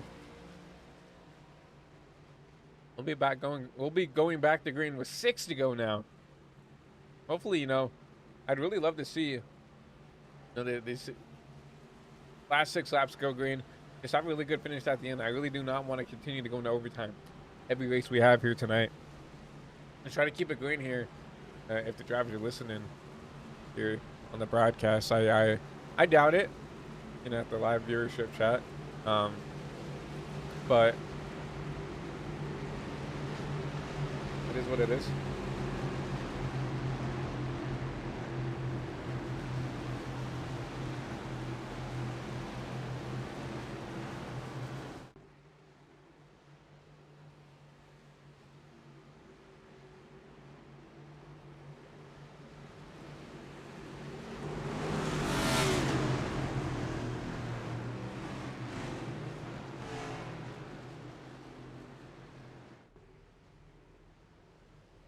But a new cast of characters out in front here. It's going to be Contreras, and Dorian Davis, Josh Cannon, and Patrick Connell up there in the P4 spot.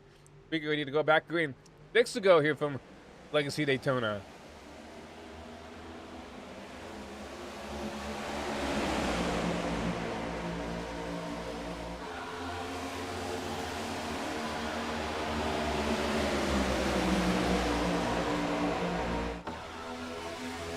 Kind of a 4-car breakaway. Bomar trying to get down behind the 31, and that's Whitehead. Where did he come from? Whitehead in that 31, that bright green machine. Remember, he got caught up in a wreck earlier this race, and he's up here towards the front.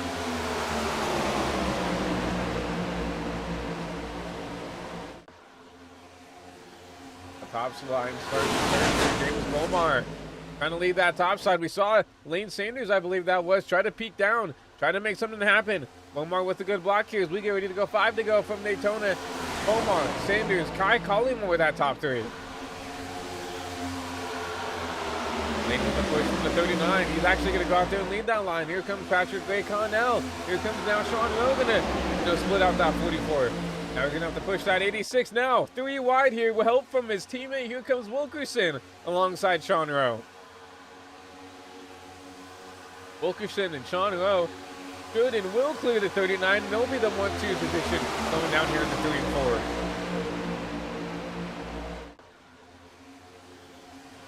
And now that bottom line not working at all. Here comes Kai Collymore at the bottom. Sean Rowe with an aggressive block down on the bottom. Now it'll be Wilkerson. Sean Rowe side by side at the line. The 2 PBR drivers give it to Wilkerson.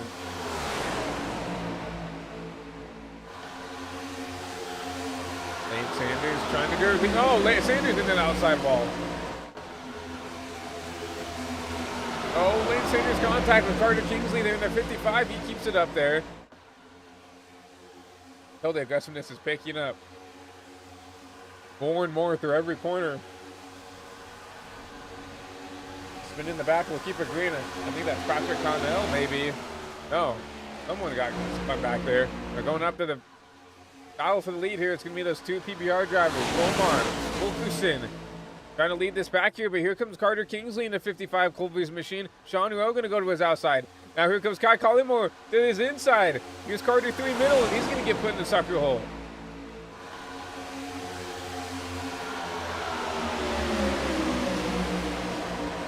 It's just this community-based thing, you know. All these drivers up here towards the front have raced with each other. Carter hasn't really raced with a lot of these guys a whole lot. And you're starting to see that now, where he got basically, they went out of his way to not work with him. Here comes Josh Kenyon. He's trying to do the same thing. Josh Kenyon with an aggressive push to the 55. 55 is going to get 3 wide. Lane Sanders, that's Lane Sanders and Ryland. 3 wide back there outside the top 5. Now look at back here to the race for the lead. It's the 3 PBR guys right here. Bomar, Wilkerson, Contreras as they lead the lap. Here comes Sean Rowe as well. All 4 coming up here towards the front as we get ready to go 2 to go from Daytona. Below PBR, 92 on the bottom, and I think he's going to get left out to dry there. Is Kai Collymore back there in the P3 position. Here comes Josh Kenyon. At least peeking his nose down. Caution!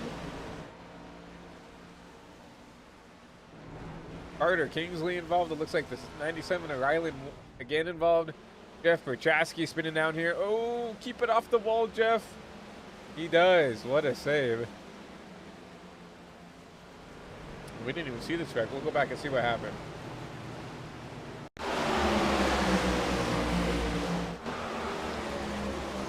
They're already wrecking here. See what happened. Further on back.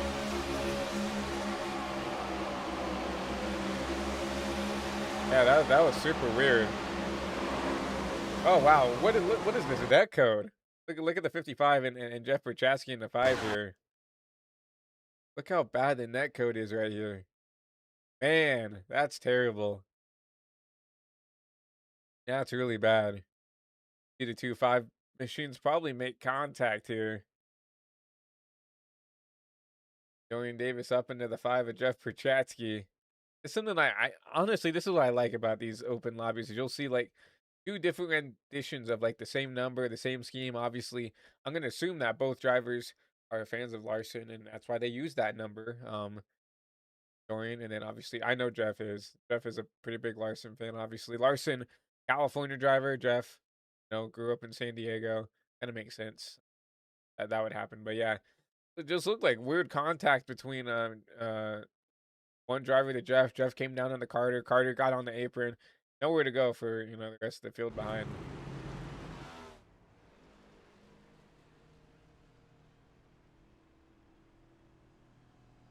Also a little bit of damage. He'll come down pit side.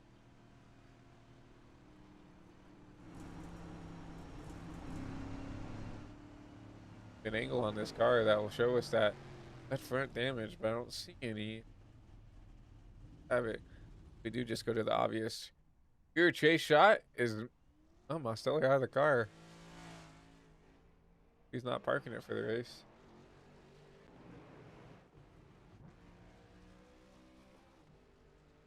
And see, this is what happened last time as well. Emos came up here. Technically is the race leader, but came up here trying to get some damage fixed. So Jacob Wilkerson is your actual race leader. And fortunately, my wishes were not granted, and we will have NASCAR overtime here in race 2.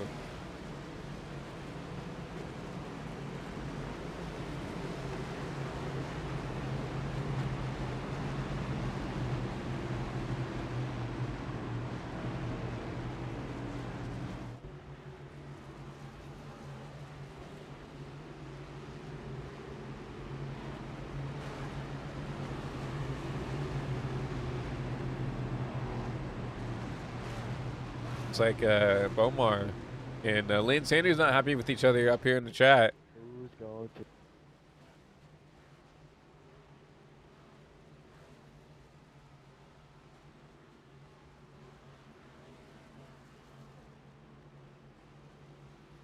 That's just classic tempers rising here at the end of the races, and always fun to see, you know, the rivalries and just and I love to see this because that just means that they care, right?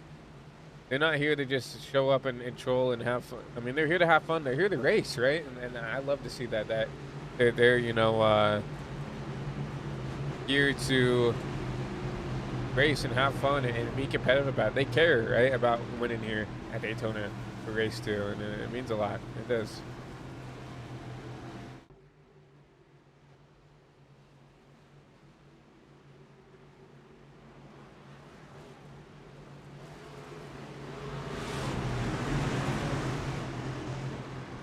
Looks like some beef between Bomar and Lane Sanders here in the chat, but they're ready to go NASCAR overtime. Here will be the two PBR guys. 43 Wilkerson, the 99 of Sean Rowe. You'll see Kai Collymore, Josh Canyon, your fast four. We're ready to go NASCAR overtime here from Daytona.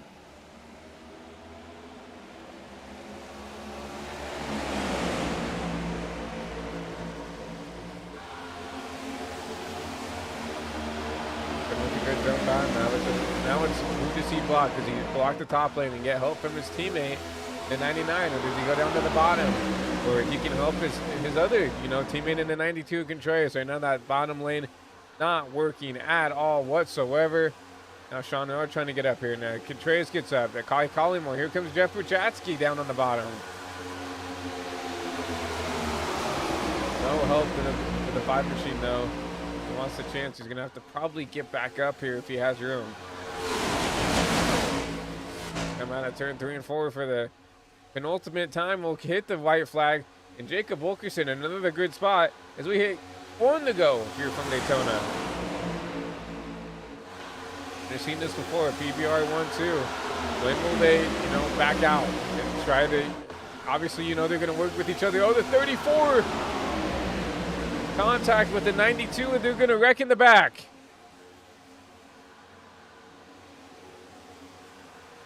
And now it's between, you know, this top 6, top 7. Here comes Marty Shamela with the huge run. Help from Mosteller. Help from Kai Collymore. Here comes the 44 of Patrick Connell. Sean Rowe. Now 3 wide here coming into 3 and 4. Patrick Condell. Sean Rowe. As we hit the line here, what will Patrick do? Sean Rowe is going to get it.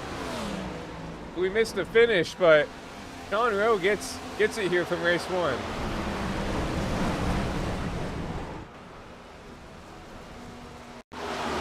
Go back and take a look at this. Sean deserves to, you know, get this finish here. Coming here 3 wide. A little bit of contact with the 43 Wilkerson. It's going to be Patrick Connell, Sean Rowe. Help from Demos. Sean Rowe with a good block on the 44, and Sean Rowe gets it.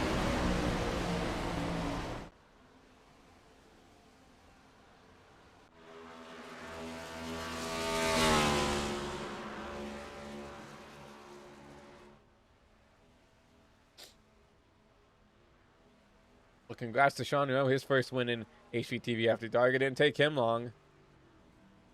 Second race here, racing with us, and he'll burn it down here on the front stretch here from Daytona.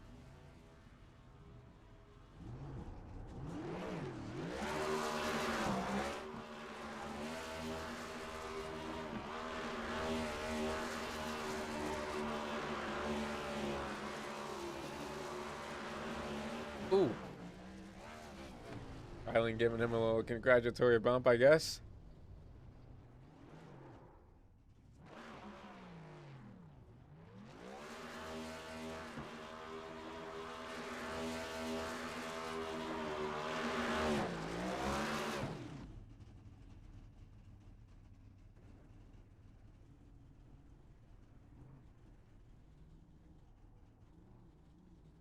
See if we can get Sean Rowe up here into the broadcast booth and talk to him. He gets some of these burnouts. He'll probably have to join the Discord as well. If you guys are looking to join the Discord, I'm gonna post the invite link into the in the chat.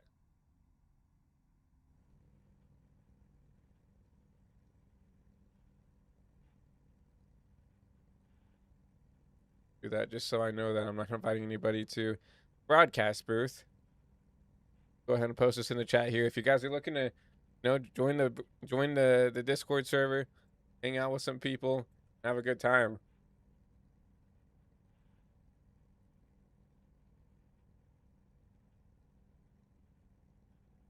Feel free to join.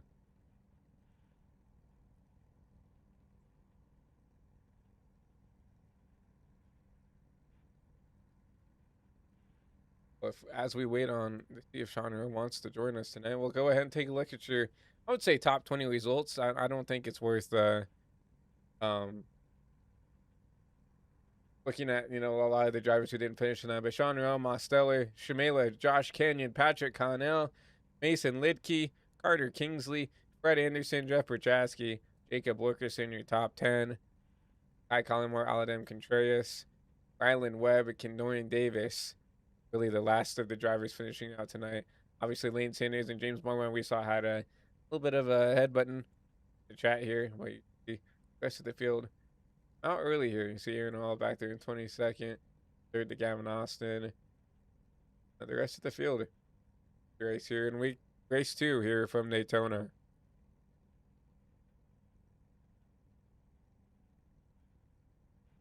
We'll go ahead and talk to Sean Rowe here up in the HVT booth while we get the opportunity and talk to the driver of the number 99.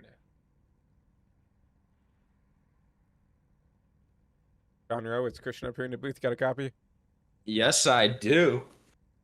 Well, first of all, congratulations. Your first win here in HPTV After Dark. Obviously, when we just kind of impromptu started up here, but obviously it looked like really fun racing up there towards the front, really in that top 10. But walk us through the race. Walk us through, your first experience racing with us tonight.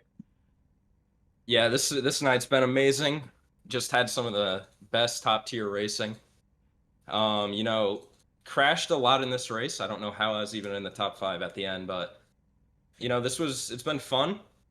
This combo is really good. I think Lanier is going to be pretty good, but just had to make the right moves, right blocks at the end there to get it done. Obviously, once again, a good photo finish there. It came between you and Patrick Connell. Obviously, you had some help from most. Do you think without that help from most, you could have held off that 44?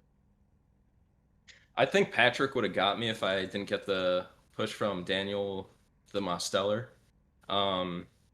Because just these cars have an insane amount of side draft, but appreciate the Demos help, and I kind of slimed Patrick after that, but we don't need to talk about that. Yeah, so Demos really helped me there. Obviously, fantastic racing these first two races, and obviously, you're up front at Michigan in that truck race as well. But I'm looking into race 3 here. You talked about being excited for Lanier Dirt. I mean, it's definitely a combo we don't see a lot. What do you think the outcome is going to be there going into the next race? I think it's gonna somehow be even crazier than this race, which should be really fun. I love dirt racing, especially with the NASCARs, but a lot of people don't do it often, so it's definitely going to be interesting. I bet we'll have like a random pull up and just run like top 5 the whole race, but I might hit the catch fence. I might be in victory lane. We'll see how it goes. Yeah, it's definitely could be. I'm really excited for next race here to see how it goes. But before we let you go, Sean, anybody shout outs? Anybody you want to shout out here before we let you go? Yeah, I want to shout out Abraham Lincoln, my big G Rosa Parks. Shout out to Buzz Aldrin and Leonardo DiCaprio. The awesome shout out to by Sean Rowe. But congrats on your win tonight. Hopefully we can talk to you once again up here in Victory Lane. Yeah, hopefully. It wasn't letting me Sean Rowe out, but he left on his own. But we'll get ready to go. Get back into that new session here from Linear Dirt, and then once again pull up a new ticker. I think, and this is something I really want to emphasize here. For the themes of the race and stuff, I really do want to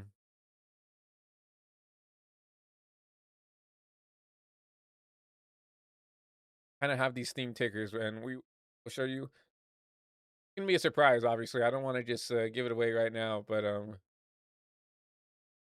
we're definitely gonna try to pull up a new ticker that's a little bit more themed for this dirt racing stuff, and can't wait to see how this race goes. Obviously, not a lot of I don't think I've ever seen a race with the next gen here at Linear. I've seen obviously Bristol Dirt. I've seen races at Knoxville. I've seen races at Eldora on the sim. I don't think I've ever seen races here at Linear. So I will say I hope that Mosteller kind of put the practice down just a little bit, even if it's just 5 minutes or 7 minutes. I don't think we need a full 10. We've been consistently filling out these fields pretty quickly. And honestly, I don't think we need 40 drivers racing at Linear. That would be insane. And we'll just have to see. But seeing some new faces up here as we join there, Douglas Newbiggie, and obviously he races there in real life and pretty good at it, if I say so myself. Um, at the entry sheet, it looks like the Schmalers are back, the lid keys are back, Josh Cannon, Jeff Berchatsky, James Bomar, Gavin Austin. Um, faces here. Connor obviously coming back into the session for this last race of the night.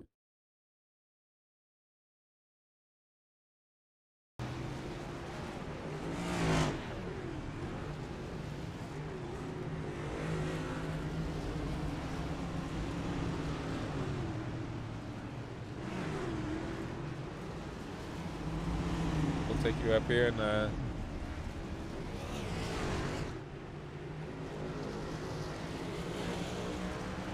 stealing shots until we load in our camera work here. But we'll go back here to trackside and we'll just take you into the look at this action, dude. This looks amazing. I mean, this looks awesome. If you ask me, especially up here in the booth, this looks. I wish I was racing, honestly, but I was cast upon to call the races tonight here from for this Saturday. And also, I just want to say this as openly as I can. Even though I'm calling the races, even though I've called the first 3 races here for the HVTV lobbies or HVTV After Dark, we are opening a mic stand to anybody who really wants to have a go at this. Right?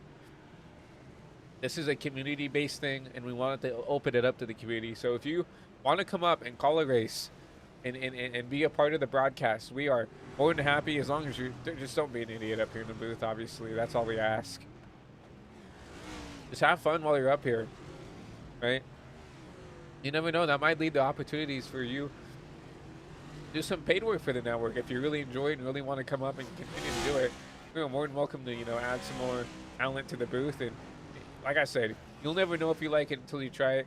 And I love, I would say 95% of calling the races here. Obviously, when we get some, caution / wreck fest, it could be a little bit demeaning and, kind of boring if you want to call it. But for the rest of the time, I mean, calling these races is always a blast and always have a ton of fun. Especially, when you get consistently the same drivers, it just makes it even more fun here. But we'll go trackside here. We'll look at some of your fastest drivers here. Time to pull up the mystery ticker here. But we have the Flow Racing ticker. Obviously, not the AWC Pro Series here. We just painted to a league that we use this ticker for. On Friday nights, the AWC Pro Series, they usually have this inaugural race where they will go to Eldora in the rally machines. It's definitely a lot of fun. But you see Douglas Newbiggie, 71, currently 3rd on the boards.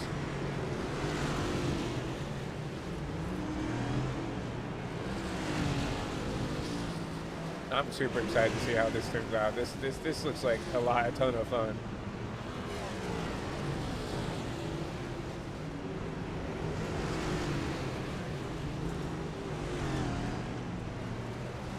You know what? See if we can talk to Doug up here in the HVTV booth.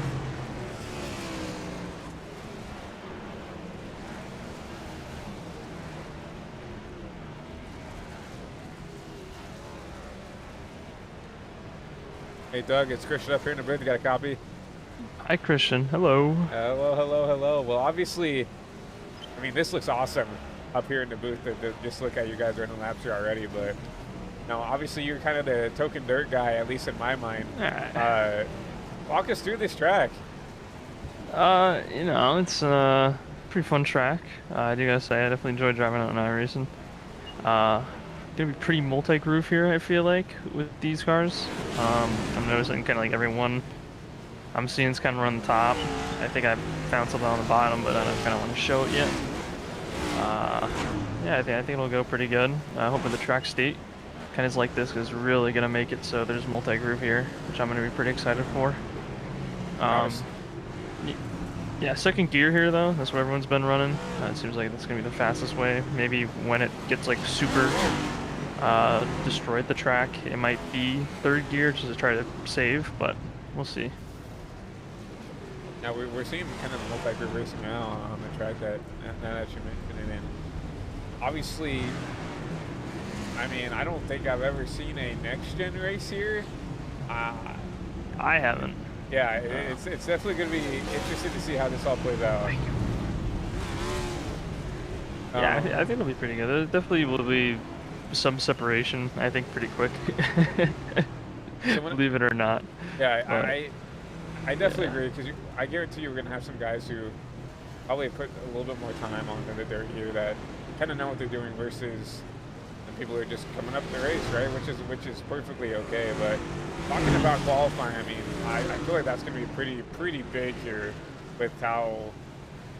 Yeah, with how it is, yeah, 100%. Yeah. But you know, looking at 5 minutes left in practice here, obviously, you know, this is your first night racing with us here in the lobbies. You know, what's the mindset? What's the opinions for your first night here? Pretty fun. I missed out on Daytona, sadly, but the Michigan was pretty fun. Even though I kind of got gypped a little bit, but yeah, I mean, I'm having fun with it. You know, it's fun. Kind of reminds me of, you know, good old days running this sort of stuff. So it'll be fun. That's what we want. We don't really want. We want it to be more of a community-based thing here, and not more of a like hyper serious. You know, I think everybody knows what we're talking about, but we just want everybody to come out and have a good time and have fun. That's why we're doing these like odd all car track combos, just to see, you know, what works and what doesn't. So the HVTV ticket is what we're waiting for. Yeah, that's the announcement. HVTV ticket, yeah. But yeah, we appreciate your time up here in the booth. We'll drag you back down. Looks like 4 minutes left in practice, so you can get locked in here for this last race. Yeah, it's the plan here. I think I should do pretty good. I'm definitely come up with some creative lines here, see if they work. But yeah, I mean, see how it goes here. I'm kind of excited for this one. So. Don't mind. Well, we wish you good luck here in this race, and we'll talk to you maybe after back for 3 minutes. Yeah, hopefully. Right. Whenever. We'll see. Good luck the rest of the way. Thank you. Doug, we love Doug here up in the booth, and you know, I wanted an excuse to talk to Doug. Honestly, I love Doug, and you know, he's a dirt guy. He's a dirt guy. He loves the dirt here on the sim. Obviously, he loves the dirt in real life, and I'm gonna just out of this discretion that we're gonna take the camera off so he can work on his lines there. I don't want to give away all the secrets that he has here, but going up to Mosteller here, P2 in practice.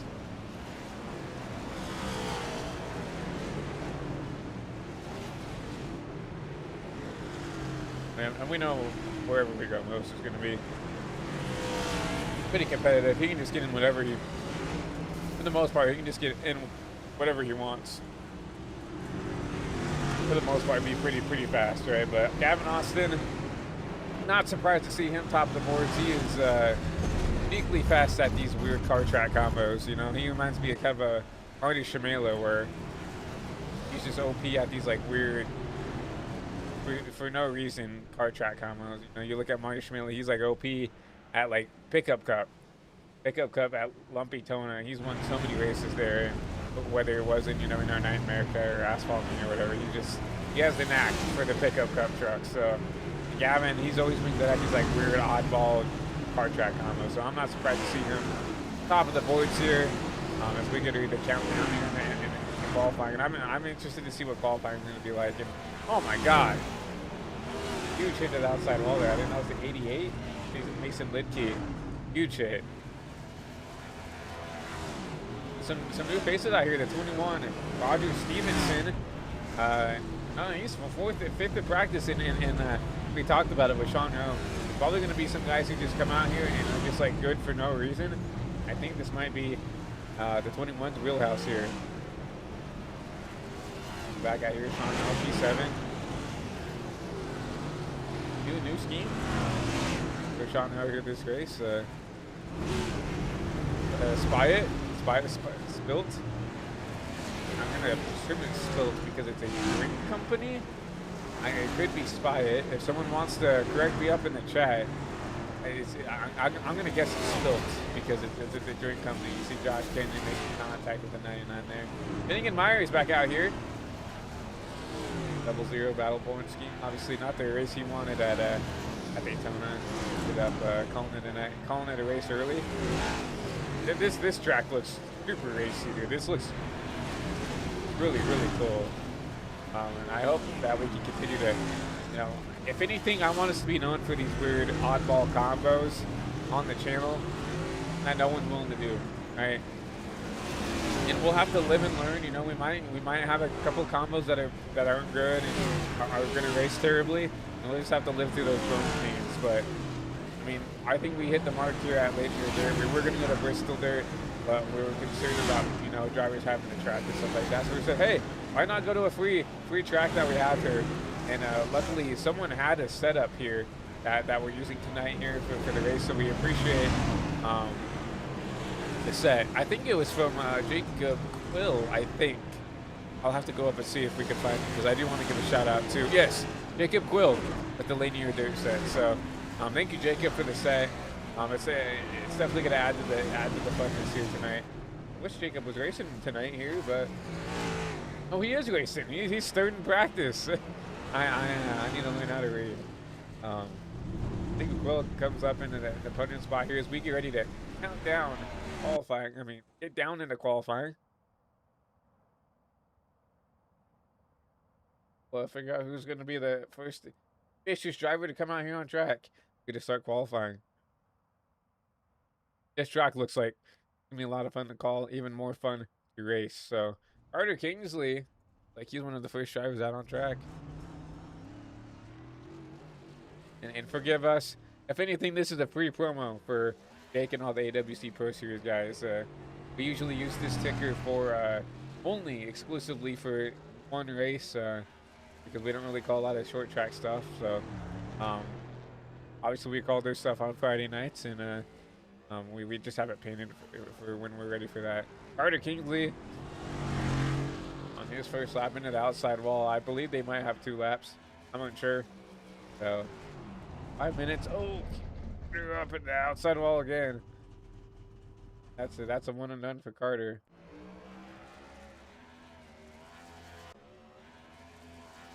Douglas New bigging out on track. And now currently Jacob Quill, your pole sitter, 16.03.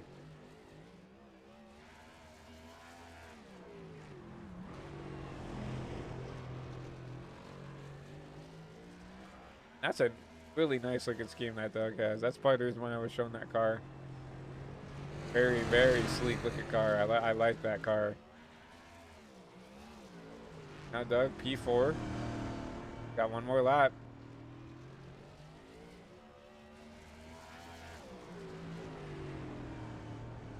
Doug.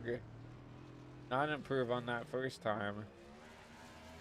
I guess he'll just continue to run out pace laps here. Bomar out on track here. Oh man, he's really up there against that wall though. He was scraping it. Oh, Bomar. Trying to save that car. Gonna lose a lot of time there, but and next gen there, I'm really sad that NASCAR decided to take third off the schedule for these next gen cars. Obviously, they're not really made for the dirt, but it was so much fun to see, you know, the next gens go on Bristol dirt. Obviously, I understand why they didn't want to go back to Bristol dirt. I also agree that I would rather, you know, support like a grassroots track or something that is a dirt track instead of just putting, you know, dirt on Bristol. Go to like an actual dirt track that puts on a good show and put the next gens on there. I loved watching Bristol dirt. You know, it was so much different than anything we saw, right, on the schedule. And I hope someday that maybe they go back to that and maybe go to another track. They go to Knoxville. I don't really think they'll go back to Eldora after, you know, Tony Stewart and NASCAR kind of had their beef. But go to Eldora, go to Knoxville, go to anywhere, right? I don't care. Bring dirt back into NASCAR. That's all I'm asking. Gavin Austin, top of the board here with that 15.8. Not surprised here, but Roger Stevenson, you know, like I said, Sean Rowe kind of nailed it on the dot there that we'd probably get, you know, one guy who's going to come up here and be competitive, and I think that might be that 21 Roger Stevenson showing up out of nowhere. Going to make a battle here.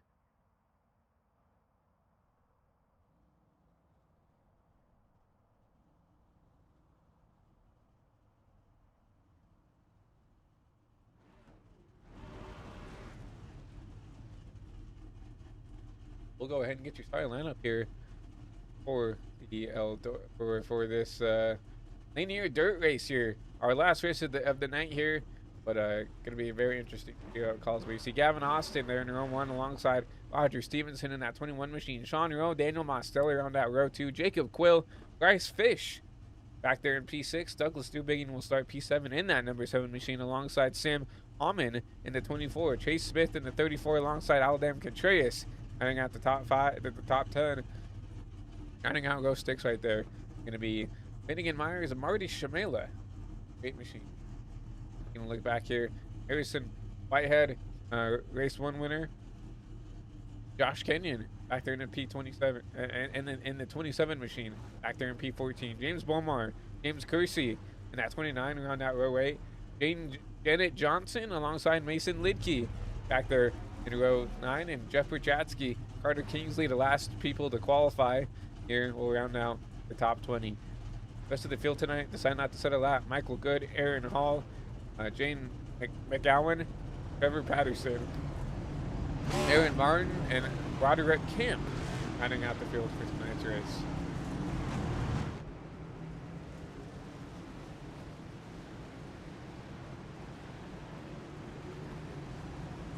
$50 laps here from linear dirt, so it's going to be a little bit of a longer race, but these laps should go by pretty short. So hopefully we can get this race by pretty short and sweet and get ready to call it a night here. But what a first 2 races here. I can't wait to see how this linear dirt race gets underway. We'll see Gavin Austin, that number 21 machine of Roger Stevenson. We get ready to go green here from linear dirt for race 3.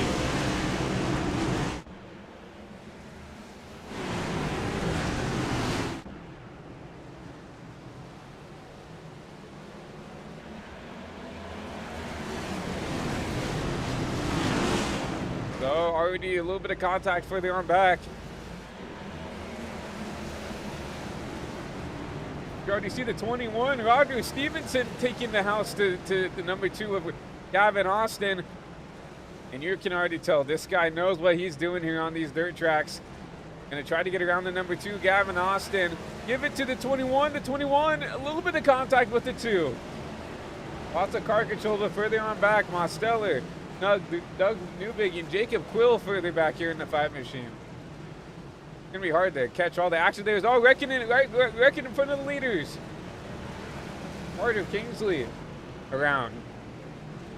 No caution though. Gavin Austin gets back around to take your race lead away. It's a parking lot. Berchatsky, Carter Kingsley get off the racing surface that allows everybody to get back going.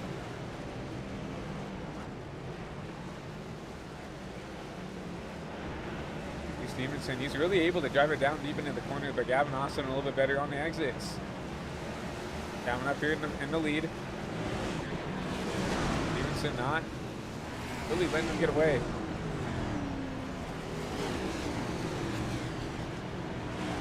Started to up an outside wall. Another car stop down there on the bottom of the track. And keep it green. Stevenson putting pressure on the number 2 machine.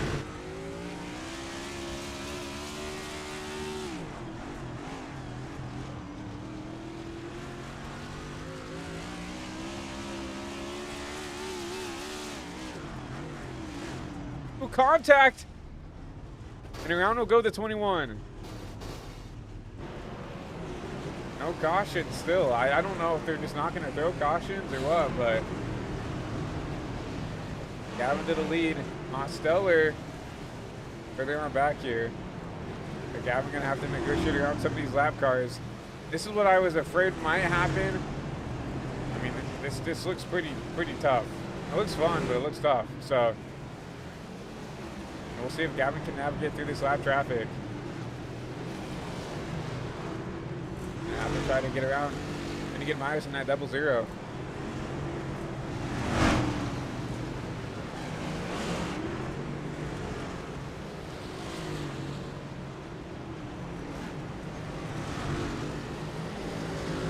Again, not giving this up tough there. He's trying to hold tough on this top side, trying to stay on the lead lap.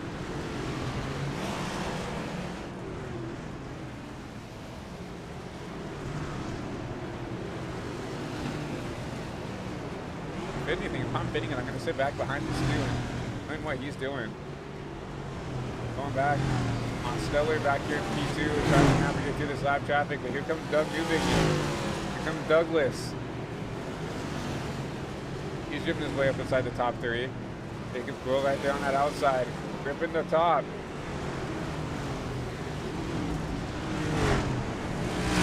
I mean, look at that.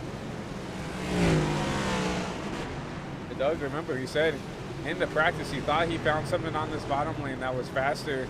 Now look at it. Oh, Jacob Quill, Huey wide, Jeff Prochaska outside wall. You see them beating and banging here for this P3 position.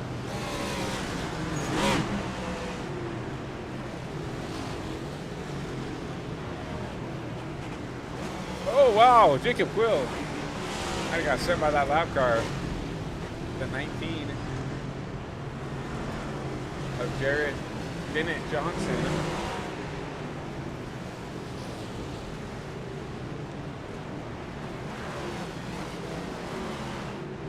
Battle up here, Contreras.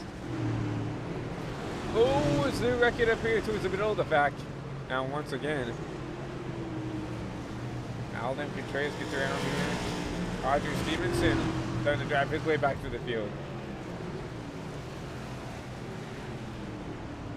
I don't know how much that damage is affecting that 21 machine, but right now, currently, Gavin Austin actually a little bit slower. Stellar, almost a whole second quicker that lap. Obviously, you see them trying to navigate through lap traffic, but Gavin lost a little bit of time to the 87. Comparatively to the 87. Carter Kingsley blowing up right here. Gotta get that thing off the track, Carter. There you go. Back to the front. Gavin Austin trying to hold on.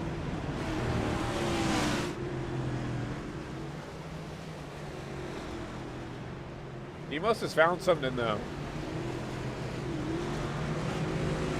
He's about a 10th quicker a lap. He's on pace to catch Gavin if he can consistently be around this 10th or 2 quicker. 16.1 for Gavin, is 16.0 for Demos. Doug's starting to fade a little bit though at 16.2 for the 71.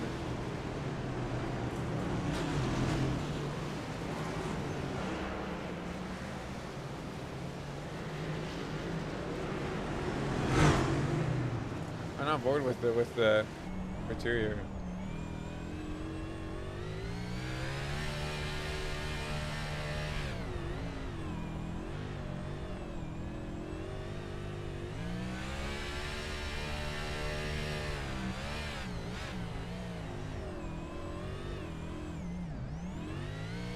Those are the little things that Gavin can't afford to do here. That's how you give up lap time.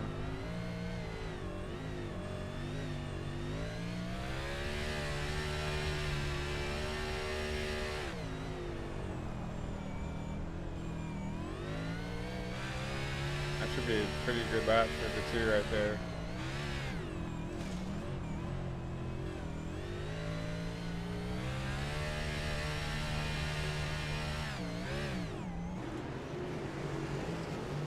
Six to go here, and everybody's starting to get a little bit spread out. Emos slowly trying to run this car down, but Doug about a second and a half behind this caution. Caution will live.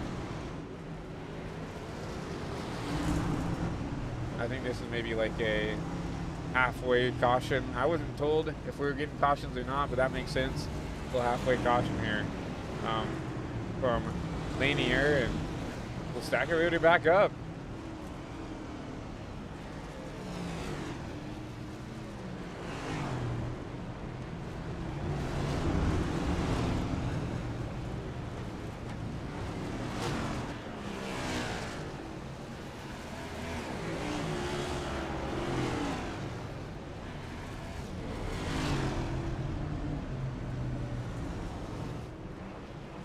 Oh, they're wrecking right in front of the leaders here.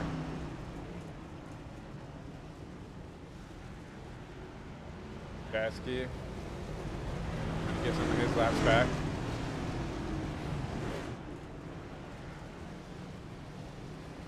Hey, Jeff is not a dirt guy, so it's cool to see that car out on the dirt track though. I assume the screenshots are gonna be insane, and I hope to see them up here in the server here. I'm excited to see what these screenshots are gonna like. I mean, just the visuals here look insane, right? And I think it's even better that we have so many nice looking paints here that showed out here, Lanier, and look at this top 3 paint scheme, dude. The Rocket League, the 5 guys, and then Aftermarket Coffee Machine here of Douglas. We go back to Sean Rowe and the Spilt Machine. Obviously, no offense to Marty, but it's a black car, right? It's a black car with white logos. I'm sorry, Marty, but Will with like a nice bright little scheme. Fitting in Myers. I mean, everybody showing up and showing out. This looks like a dirt car. This 34 from Chase Smith.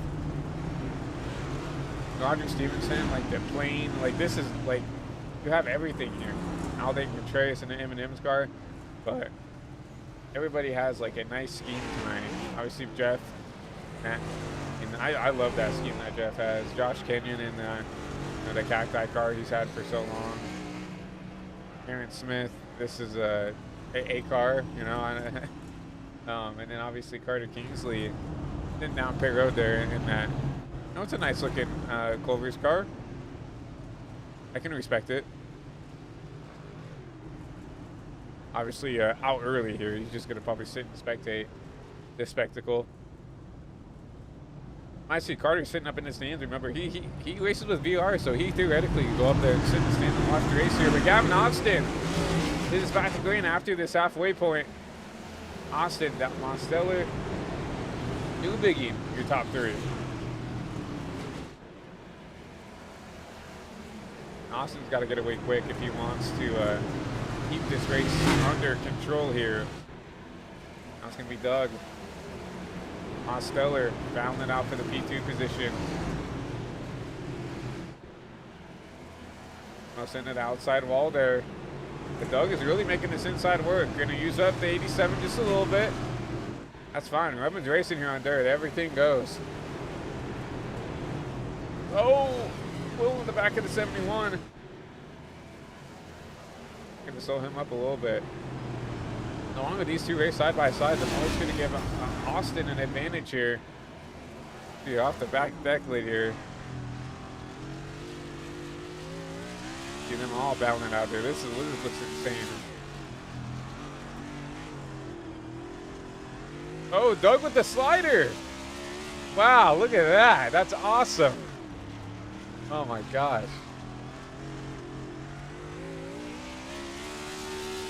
Gavin's got to get away here because they're battling hard for this P2 position.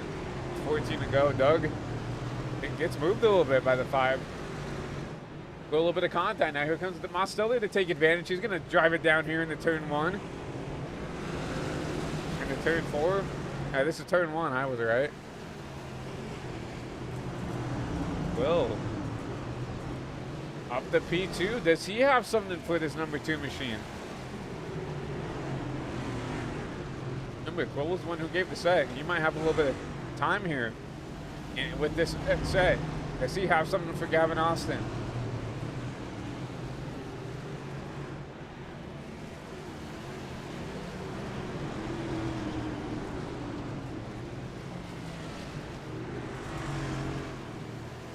And I will consistent winning about literally within 1,000th at about the same time as this number 2 machine. So it needs a little bit more speed out of this 5 machine to get back to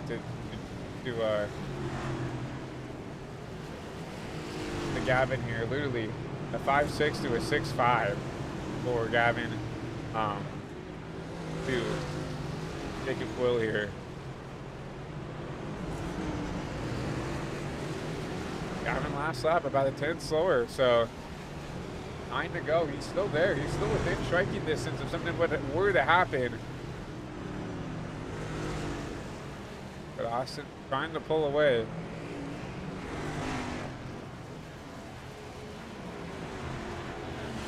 Back to the battle for second though. Will a little bit overdriven the corner a little bit. And Gavin's trying to pull away a little bit here.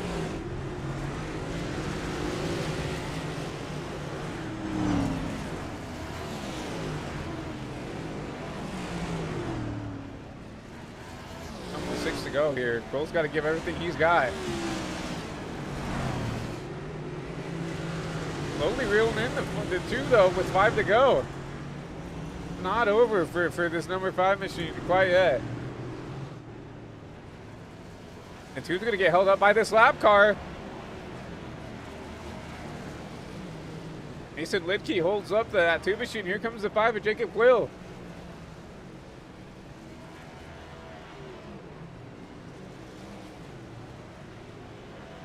Jacob has methodically worked his way back up here with 4 to go. He's there. He's within striking distance here. I mean, he's within the chrome horn range here to that 2 machine. I mean, he's at his quarter. He's there. Can Gavin hold on here with 3 to go?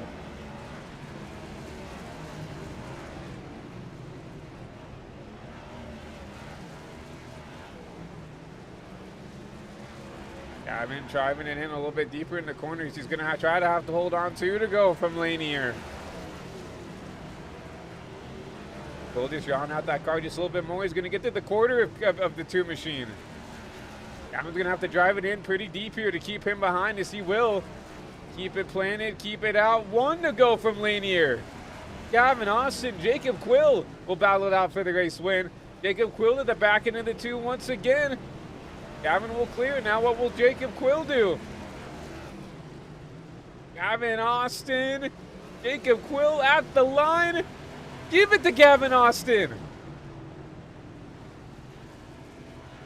What a race between those 2 drivers. Man, that was awesome.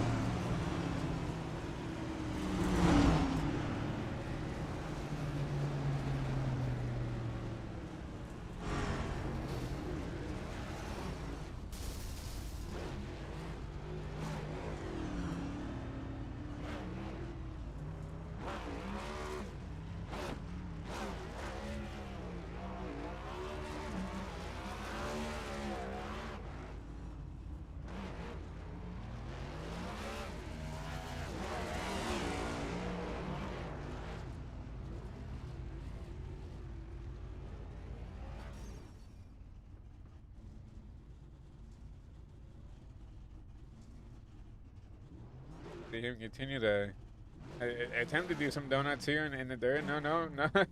No smoke here as we're on the dirt. But that was an awesome race, honestly. If you ask me myself, that was awesome. And you know, it was a good battle toward the end there. You know, Jacob Quill tried his best, but Gavin, you know, he led every lap, I believe, of the race here, and showed why, this track got picked. Gavin really quick tonight, but we'll go ahead and talk to number 2 machine. We'll talk to the winner here, Gavin Austin.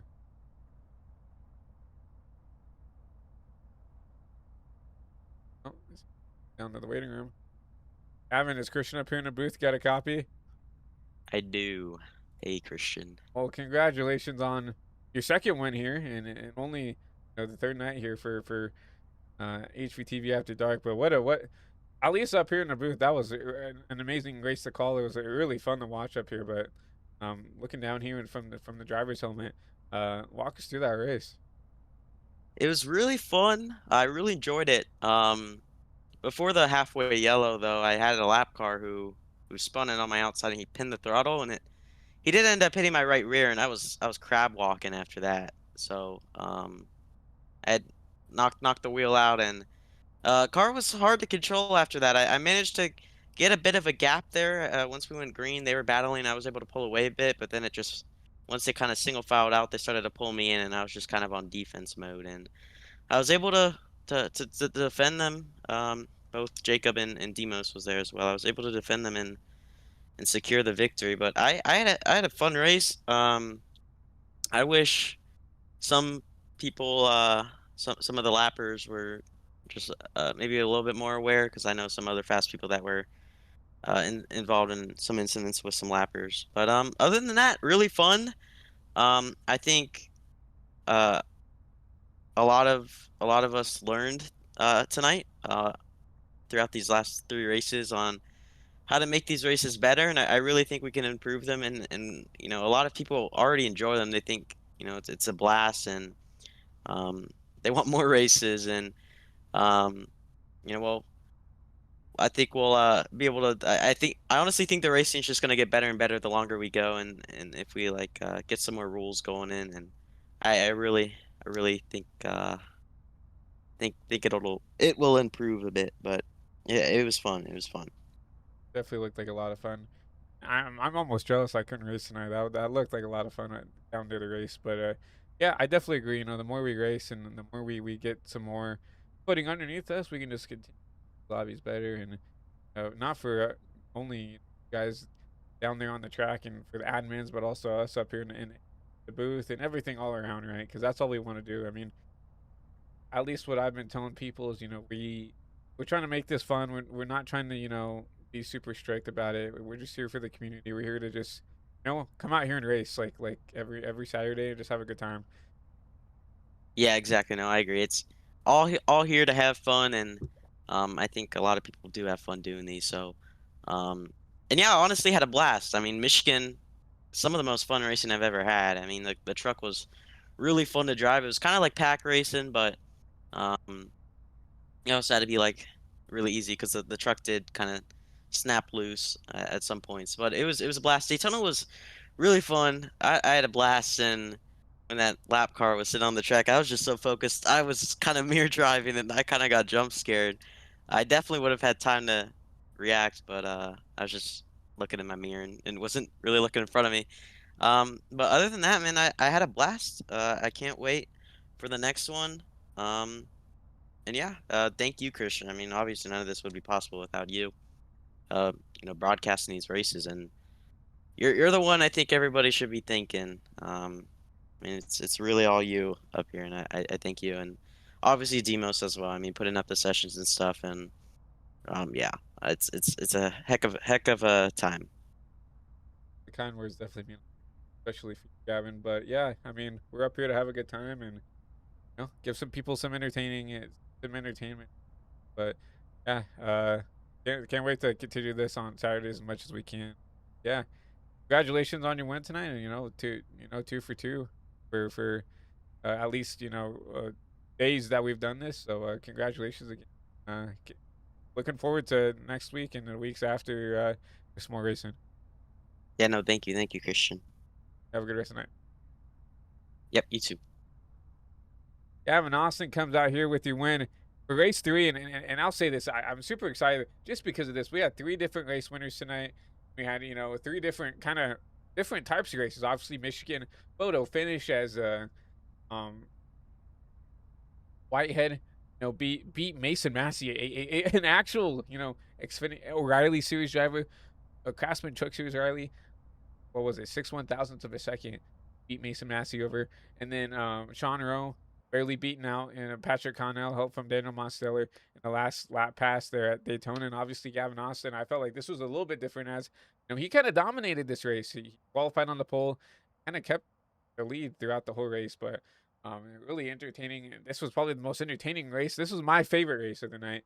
No offense to Michigan and Daytona, but this was super unique, super cool, and this is what I want to see out of these the lobbies and stuff. Is these unique car track combos that people can come out and learn and struggle and have fun and do everything else. Obviously, we had some drivers who struggled, and we're gonna have that everywhere we go. Honestly, and that's just a part of being a part of these lobbies and stuff. But go ahead and take a look at our unofficial results here from Lanier, and we will get out of here for the rest of the night here. But obviously, we talked to Gavin. Race winner Jacob Quill, so close, but not close enough. He'll come home P2. Demos back there in P3. Shamela up to P4. We didn't really get to talk about him that much this race, but Douglas Newbiggin comes home with the P5.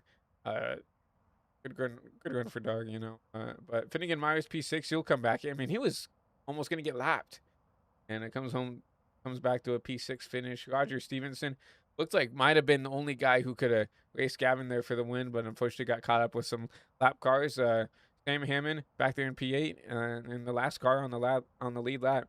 And further on back, Alden Contreras, Aaron Martin, Mason, and Aaron Martin on one lap down. Mason Lidke, Jason Horsey back there in 12th.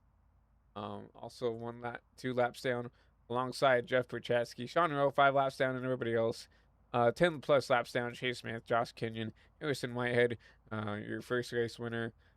Janet Johnson, Bryce Fish, Michael Good, Carter Kingsley, and everybody else out early. James Bromar, Aaron Hall, Jane McGowan, and Trevor Patterson, and running out the field here, Broderick Camp here, but did not get to start tonight's race.